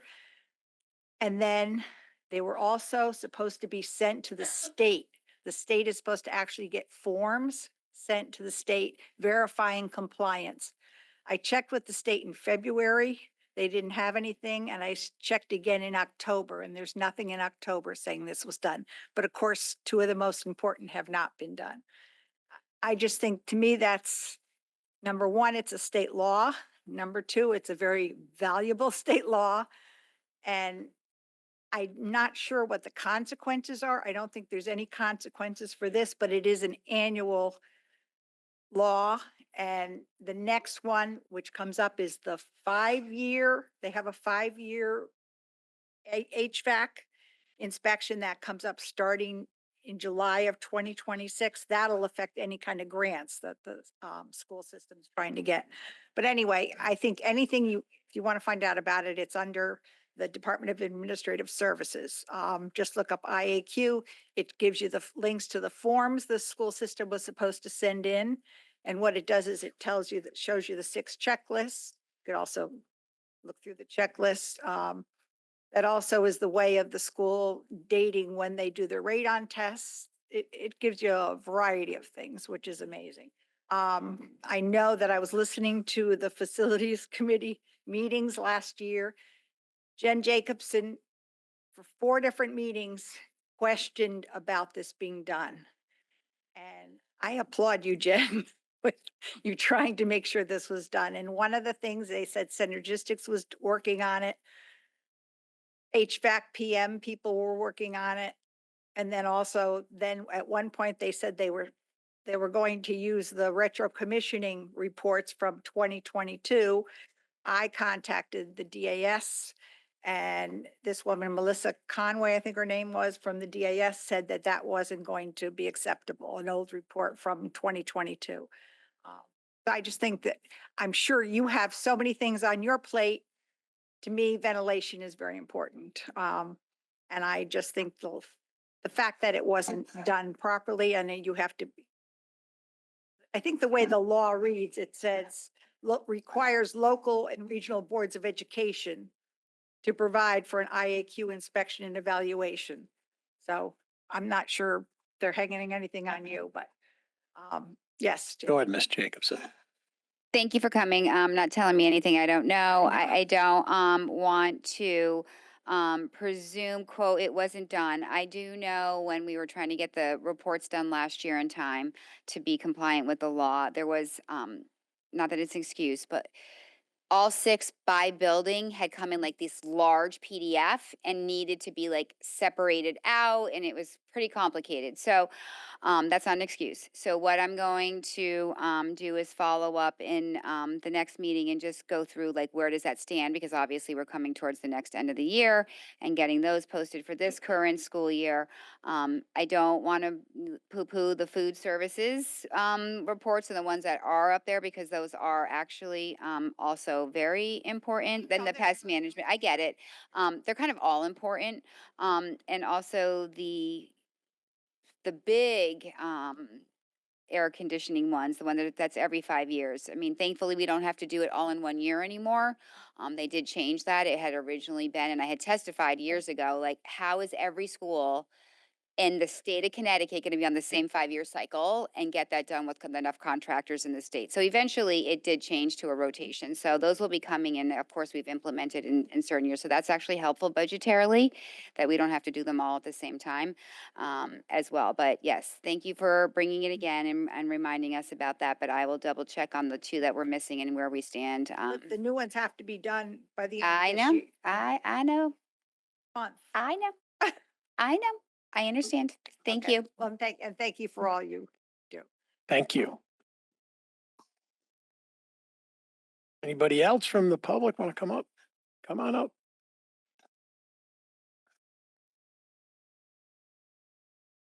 Is the green button on? Can you hear me now? Yeah. Okay. Name and address, please. Ellie Fatahi, 98 Flora Boulevard. So I want to start with one question, and this is a question I'm constantly asking and cannot get an answer to. Do you know how much time any of our kids spend on screens during the school day? Give an answer. Ms. Flynn, you know? I do not, and I have 3 children in our public schools. I've asked this multiple times from multiple teachers, from staff, principals. Nobody has the answer. actually, for that reason, we actually pulled my third grader out of Fairfield Public Schools and put in a private school that was able to give me an answer. So that's an important question. And we know that research, we've talked about this last year multiple times, it has shown an inverse relationship between educational technology and math and reading test scores. We parents worry that there's no line of sight into the quality and quantity of ed tech use on school devices. So now that Fairfield Public Schools is rolling out Magic School Bus or whatever it's Magic School, the AI platform, into this haphazard collection of apps and incrementally creep more screen time into the school day, we are asking for a more thoughtful and deliberate approach to vetting each new learning tool or ed tech program that you place in front of the kids. So I come with one major ask, but a couple of questions. So the first ask is that Fairfield Public School provides us with transparency into tech use by students. And with that, I'm asking for what are the apps or platforms that are being used? What are the privacy terms? Whether there are active lawsuits against any of those apps. And I can tell you some of the apps that my sixth grader is using, I have looked it up, there are lawsuits. What data provides their effectiveness in learning? We just want light of sight into what are they using, how much are they using, and how much screen time are they getting? So that's my first question. I saw Miss Kennelly first. Go ahead. Well, so first, thank you for the question. One thing that is something I don't think you know yet, because it's on the agenda coming out for next Tuesday, is the superintendent is taking lead on forming an AI steering committee. We're not calling it a task force, we're calling it a steering committee. And the idea being so we're putting a pause on the policy, which you were here for the first read of at our last meeting, and pulling together disparate community members so that we're getting different voices, different perspectives, and putting a pause. Now, obviously, as you well know, we still have regulations in place. So those are what are currently guiding our staff.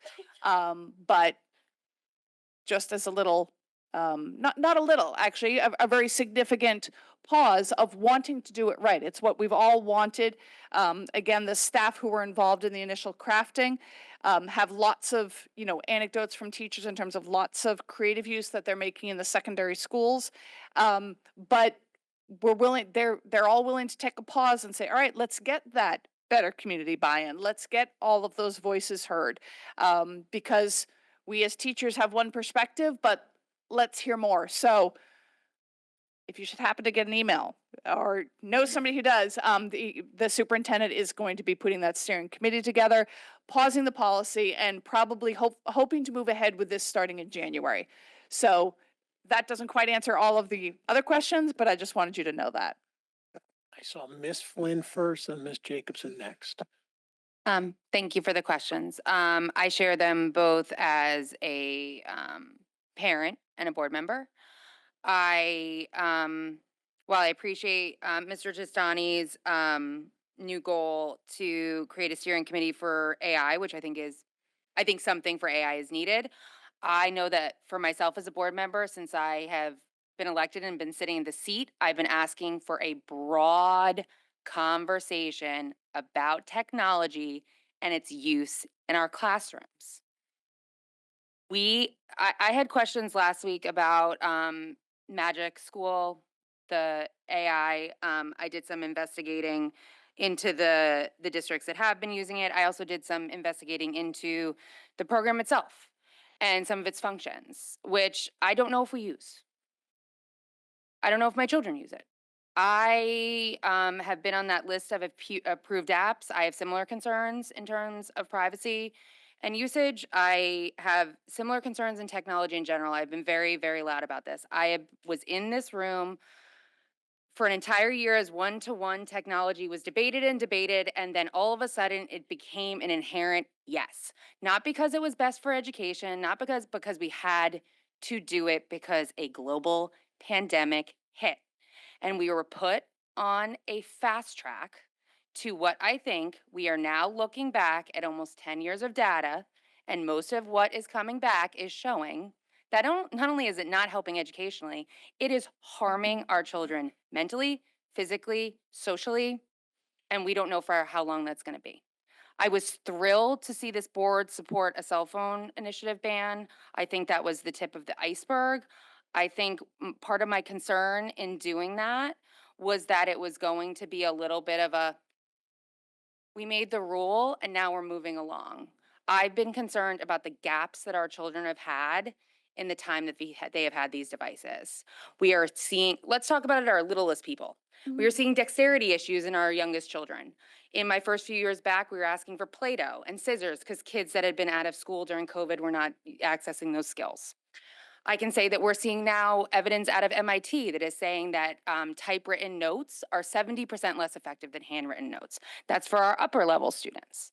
So I think at some point we are going to have a broad conversation, not about what is best for workforces, not as what is best for the 7 companies that make money off of our children, because a lot of these ads are full, or these apps are full of ads and data issues. They also are using our kids to just collect information. And I think some of the data that we are seeing and the private lawsuits from companies that I won't mention names of, and what they have known about what this does to education and what we are starting to find out as a global society is becoming more and more apparent. I could go on for this for probably about an hour, but I will continue to say I think we as a board have a responsibility to have a very broad conversation about technology. Hi, thank you for coming out. I agree. It's not any different than people haven't been asking these questions for a very long time.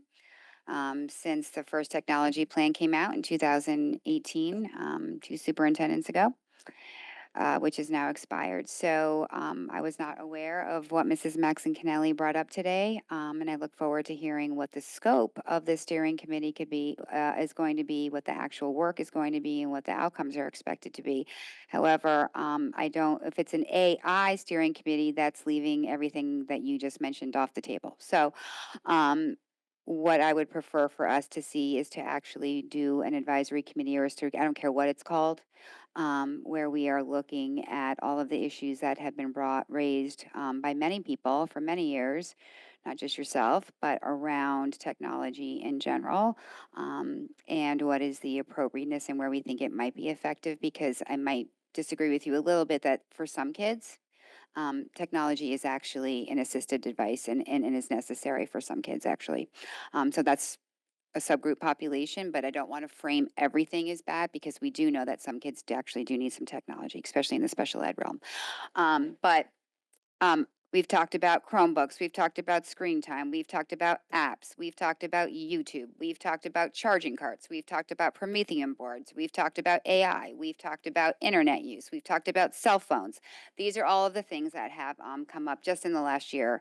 So I think that it would need to be broader, and conducted in a way where there's some structure and goals and objectives and a charge, and then we can really hone in on some possible recommendations. We hear this sentence, "You can't put the genie back in the bottle" all the time, and that might be true entirely, but we can make intentional decisions with a body of knowledge that we possess and how we want to move forward. So thank you again.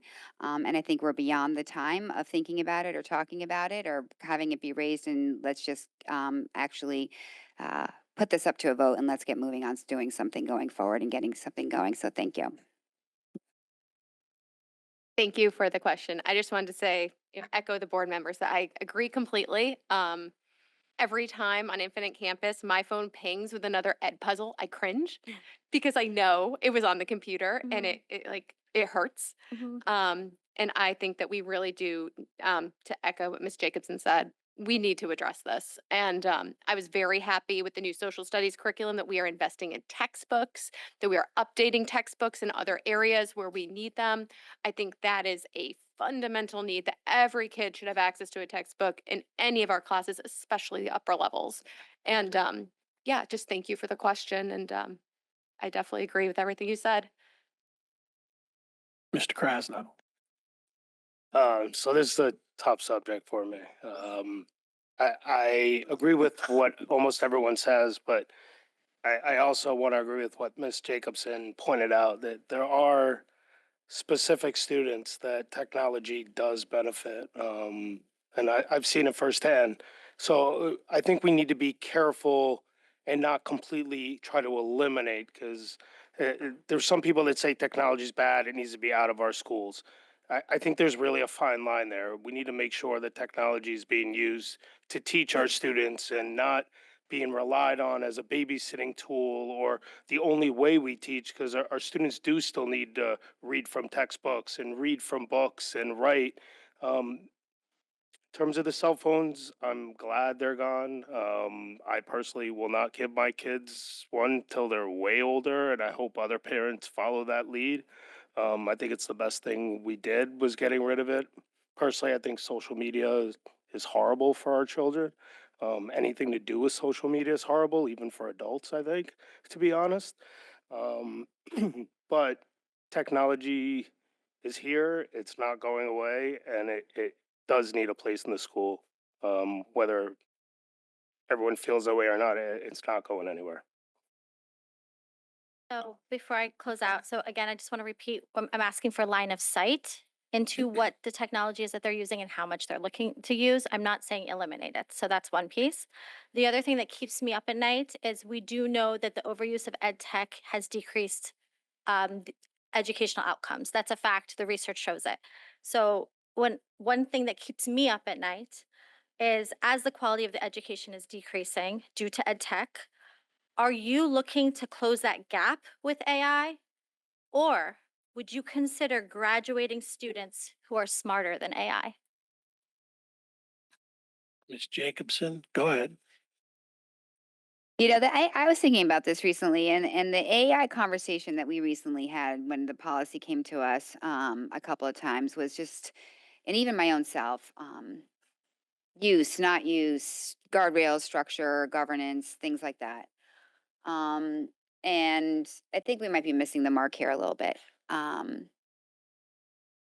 When a student walks across our stage and we hand them a diploma, I'm not looking for the goal to be, can they function in a world with AI? That is way too small. I am looking to know that we've graduated students that can function in a world, in any world, but that they can lead that world. And that they are the human in whatever it is, pursuits or passions that they are. How are we going to get to that goal in this new world? So we can talk about this policy and in terms of what we want in it or not in it, bad, good, and all that. But I think this needs to be a part of this commission or committee or task force or whatever it is. That's not only these issues. What is our goal? Right? What is our new goal? We just need a new goal, right? And that's always been our goal. Don't get me wrong, to graduate kids who can do anything that they want. But this is going to be a new world, and we're all learning as we go along, right? Even us here at the board. I mean, come on, it's a very new situation. But I think we need to have a conversation about, you know, when a kid who is in kindergarten, second grade, fourth grade, fifth grade today walks across our stage. What are we gonna, how are they gonna be better than it is basically my question. And I'd like to find out the answer to that together with the community and experts and administration and everyone else. So maybe that can be part of this conversation. I just have one little bit of an anecdote that I heard the other day that I found actually really eye-opening. We've had a lot of changes in society over the last millennia.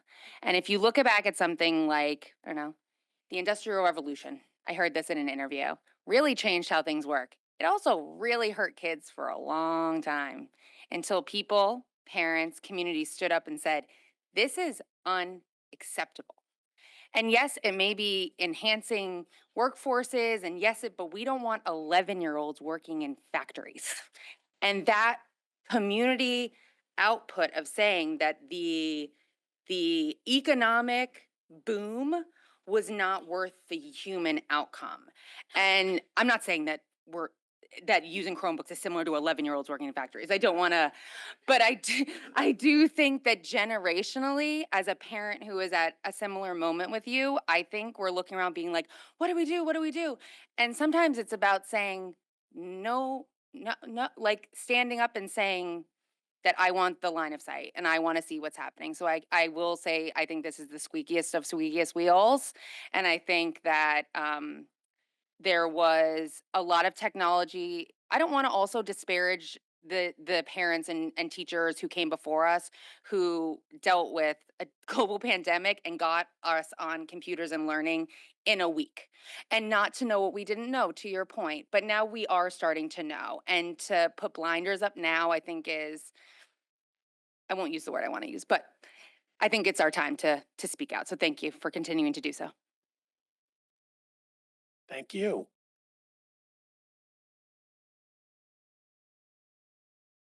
I can say it's a lot harder being on the Board of Education now than when I was on it. So, does anybody else have anything else? Come on up.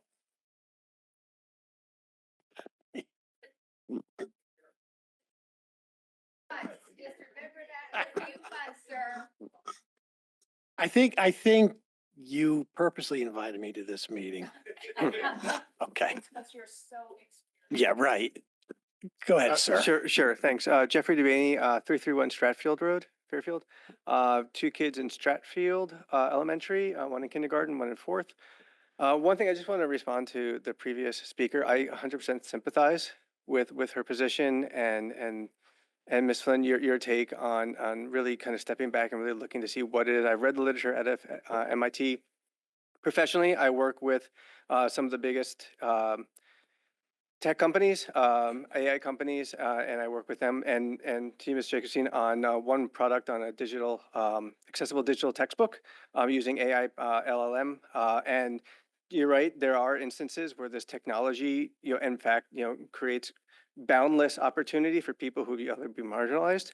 But I think in most cases, I would say 99% cases, that's not the case. So I really appreciate, this committee looking into that and really taking that seriously.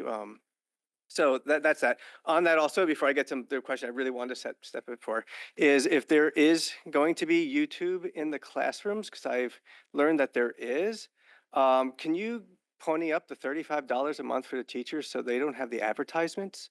There's been so I don't have, we pay for YouTube Premium, so my kids don't have advertising because I watch quite a bit of it. And I know that they're getting the T-Mobile jingle from school. They're not getting it from home. They're getting they know what Grammarly is from school, not from home. So that would be great. It seems like a small budget line to make sure that our kids aren't being advertised to in class. So with that and kids and screen time and YouTube is my kindergartner. This is about class sizes particularly is what I wanted to talk to you about. He has, I believe, 23 or 24 kids in his class. My fourth grader has 16 kids in his class. I believe there are two sections of kindergarten at Stratfield. I think the other one, I don't remember, maybe he has 23 or 24. All I know is we were told that they needed one more student before they can open up another section. The classroom next to my students is completely empty. There are times when I ask him how his day was, and either, oh, we watched Arthur or we watched whatever. Cool. What did you write? He has a worksheet. Did your teacher look at it? No, she was working with whomever else. My son had the same teacher when he was in kindergarten, my fourth grader son, sorry. And I know she's a phenomenal teacher. I've seen his progression, but he also received much more attention because he could. So I don't know what the policy is, like how many kids is it before like that breaking point happens? And now they say at 23 kids, they're getting an adequate education. 24, that's way too much. Now we got to add another section. Now they can get more individualized education. I just know my children, I know their capabilities. And I know that they're individual, but I also saw the growth in kindergarten of my fourth grader. And I'm seeing the growth of my kindergartner now, and it's wildly different. We're paying for tutoring to kind of catch him up. to make sure that, we feel he's prepared and he's getting what he needs. We work with him on Khan Academy. I do extra time with him at night on reading and other things, documentaries and, walking through critical thinking. And it's just something I don't feel he's really receiving. And I think it's a missed opportunity for kindergartners particularly. We've all been in symposiums and other things where you're sitting with 50 people and you feel like you can get it, but also times you feel like, well, this is way too much. And we were, young adults and adults going through graduate work and in college. This is a kindergarten just starting his academic life. And already he feels like he's kind of just like, I'm just sitting in a room coloring. And it just doesn't seem like a really great way to kind of foster the critical thinking skills that children need, especially going into a world that we can't even imagine what they're going to be entering, but we know that those skills more than almost anything else are going to make them differentiate them more than others. So that's my question to the thing. How do I approach my school about this? I've spoken to them. I've spoken to other parents as well. They have the same concerns. So this isn't just myself coming. I just speaking on behalf of, I know parents within that kindergarten as well. And is it something that can be corrected for this school year? Or are we really just, this is something we're gonna need to manage for the next, say, 6 months? Yeah, so we actually just wrestled with that at length, first in policy committee and then coming to the full board. And so we put in much more prescriptive language to control for those numbers. And I certainly hear your point about 23 versus 24. The problem is because we wanted to make sure that it was completely transparent to parents, at what point does something trigger a new section? At what point in the school year, instead of a new section, will you have a new teacher who is allocated to support the initial teacher because the class size has grown to that point? And so we could just throw the door open and just be very vague, which is what we opted not to do, and just say, please use a discretion to do what's best for kids. Instead, we put in very specific parameters. And we have to set those cutoffs. And the other thing that we have as an issue is in some of our buildings, if we just went down to even 21, we are looking at very possibly triggering a new section that literally the building couldn't accommodate. I'm only saying that to try to add some color to, with virtually everything we do, most things end up being more complicated than you might think. The research in terms, and I don't want to put it coldly, but the research in terms of when does lower class size make an academic difference, and it's interesting you referenced the number 16, it's really in the range of 14, 15. We literally can't put in a class size policy going toward that number. We couldn't, we would have, what do we do? A massive redistricting because some buildings don't have the classrooms for that. So short of that, we do have very specific parameters. K through 2 can max out at 23. After 23, as we're leading into the new school year, triggers a new section. Grades 3 through 5, the cut is 25. You average, so if you've got 50 kids, once you get child 51, now you're going to have 3 sections for a grade, not 2. We put in parameters for through this many days, you must add a new section. But then after that point, there's the educational issue of all those kids have bonded. How do you decide in December if we got a brand new teacher and got a whole new section? Well, who gets to leave the teacher that they've just spent 3 months forming a relationship with? So I'm just trying to explain a lot of the thinking and conversation that went into forming that class size policy, but that is a distinctive policy. It was voted on by the board. It does set the direction for the district in terms of charging the superintendent and his staff with, this is what we've asked for and that you must stick to these guidelines. So that's some of what the conversation was in. I hear your point. Certainly, if there's a class size of kindergarten that has 24, well, first of all, I would hope central office is aware of that because that is absolutely supposed to trigger having a second teacher in the class. That's not acceptable for kindergartners. Thank you very much. This has been something that I've been advocating about for a long time. Once again, I try not to talk about. As a parent, I have 2 children who are in the same grade level. They're twins, and we actually experienced one year, a class section being added, I think almost 3 weeks into school and breaking up, which was, to your point, fabulous, because we dropped down into lower numbers. It triggered, it was great. The following year, we had a student, and the numbers were the opposite and they reduced one. So we went from 4 sections to 3 and had similar numbers to yours. So I very much validate those experiences and will say it was a part of why I advocated very loudly to have parameters around the times that could happen in terms of the socio-emotional impact on both the students and the teacher. And also making sure that there was some kind of standard in there that if there was a trigger throughout the school year, that there was some support for that classroom teacher. So I'll echo Ms. Maxon Kennelly that if you do have a kindergarten class with 24 students in it, our policy mandates that there should be a second teacher in there to support, because what you're describing is a very hard environment to be in, especially for our youngest learners, which is why we are so prescriptive in that policy. So I would really encourage you to reach out to your building principal and make sure that that's been articulated to central office, because that would be a concern. Yeah, real quick,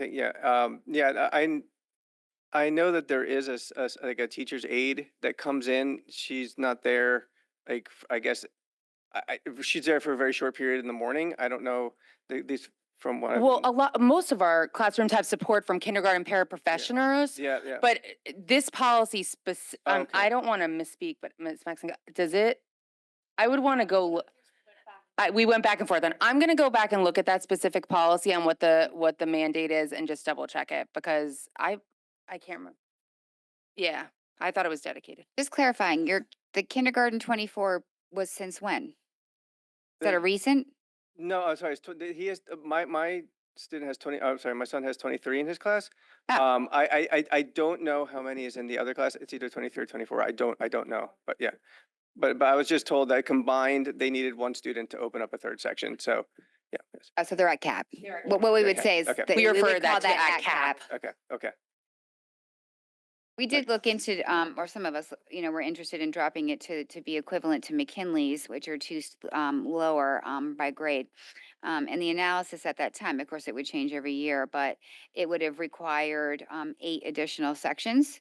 Obviously, some schools wouldn't have required an additional section, but here and there, like maybe one here and then one there, at different grade levels. So, and that's a budget thing, but also, as Mrs. Maxon Kennelly said, sometimes that can be difficult from a classroom utilization perspective as well. So, although it would be really nice to be able to do that.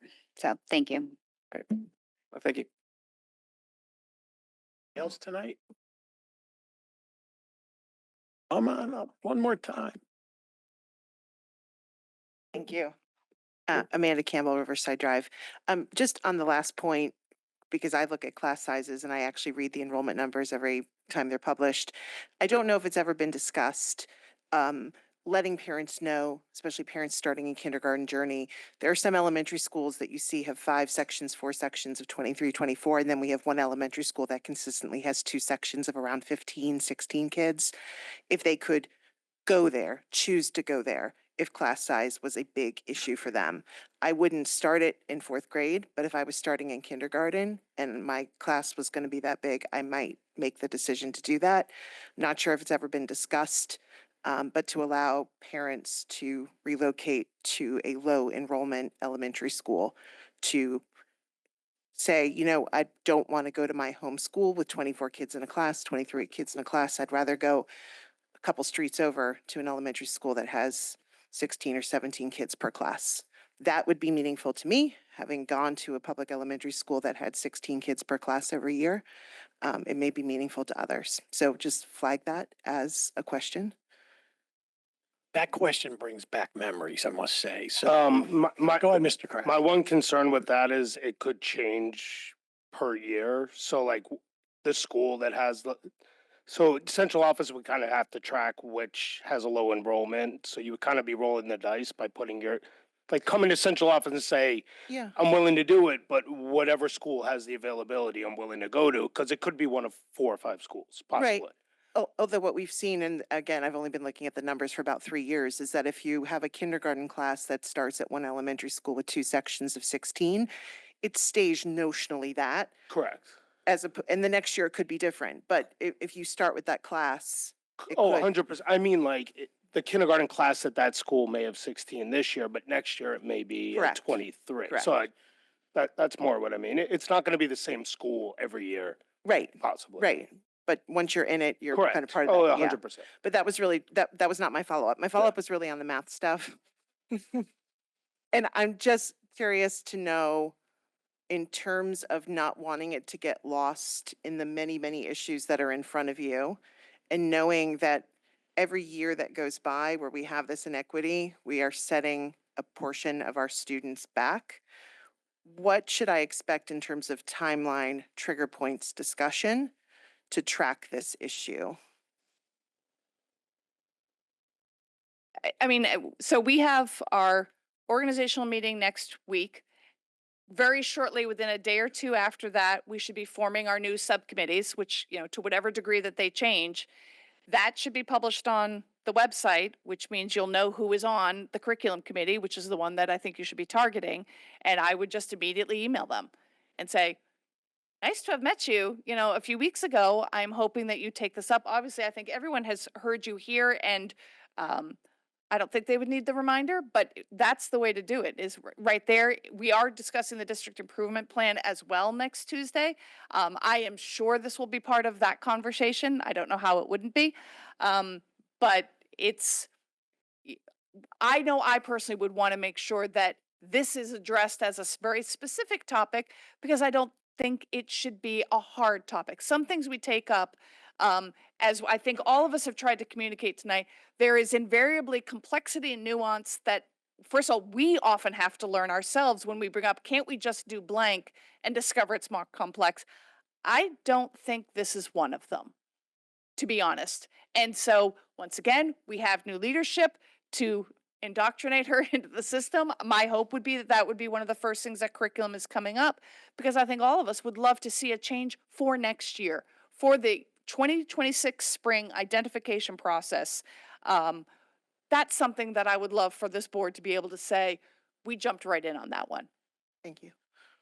I can just speak for myself as a board member. The way I kind of look at it is we're kind of not similarly restrained, but we speak to the agendas that are before us. So to me, when I'm thinking about that, that's been in my notes for quite a bit of time. We got our data presentation last month, and that kind of tees up to our district improvement plan. That is a huge piece of that. So that was already a running part of my notes, along with subgroup populations, a few other things.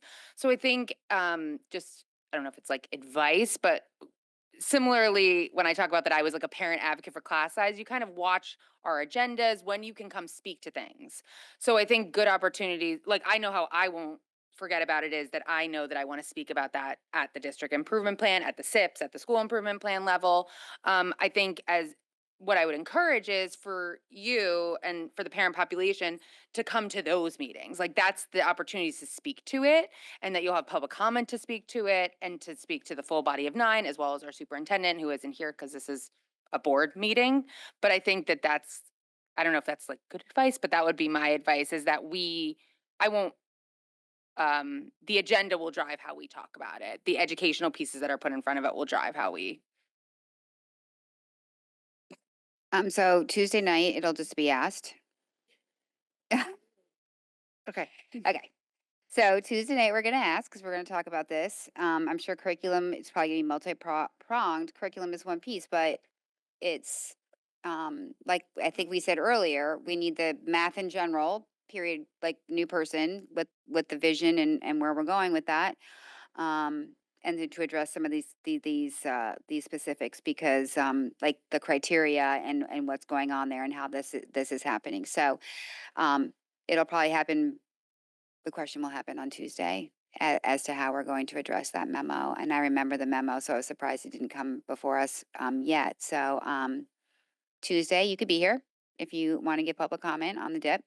or anyone who wants to talk about discrepancies or disparities. So, because that will be that is definitely a part of and if you don't know, our district improvement plan is on the website. And if you go to the KPIs,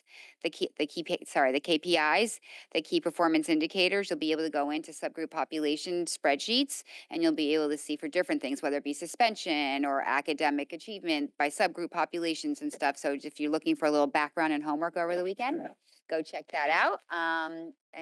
But I think we just can be a little bit more direct about it and saying this is what we expect to see if we doesn't, going forward, and a better understanding and presentation on what's happening there.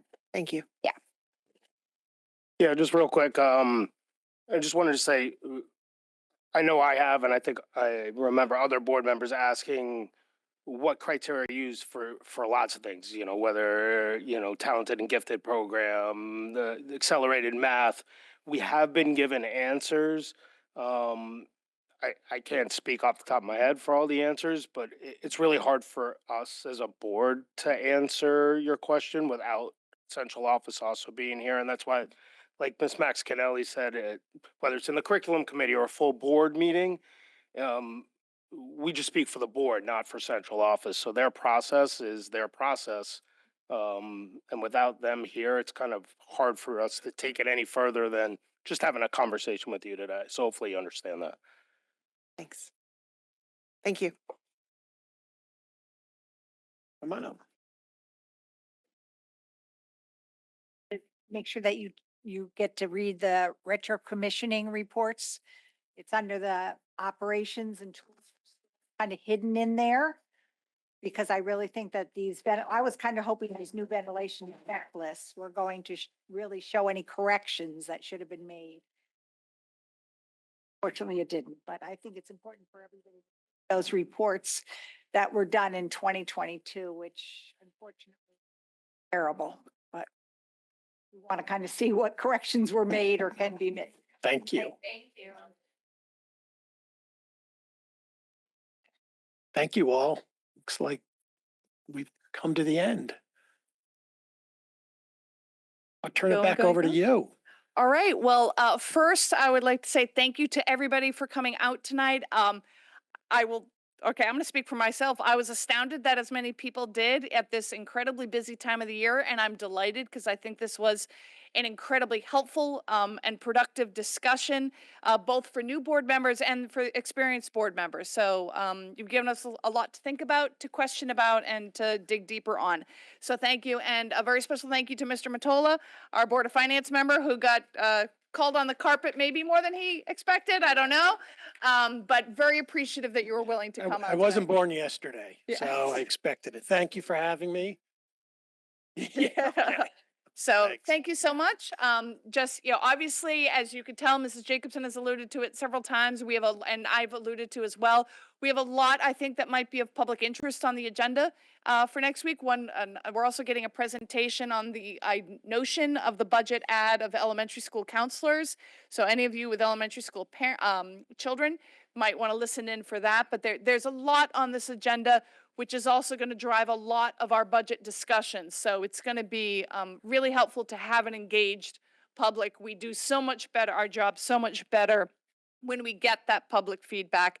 And as you are discovering, and as I've just alluded to, all of these issues invariably end up being more complex and nuanced than even we realize, sometimes even more than staff realized. And parents are that critical voice for reminding us about, have a check on that, or you're not going after that aggressively enough. So thank you so much for coming out tonight. And if there are any final comments, otherwise, if I could have a motion to adjourn. Thank you, Mr. Krasnoff, seconded by Ms. O'Neill. All in favor? Thank you so much.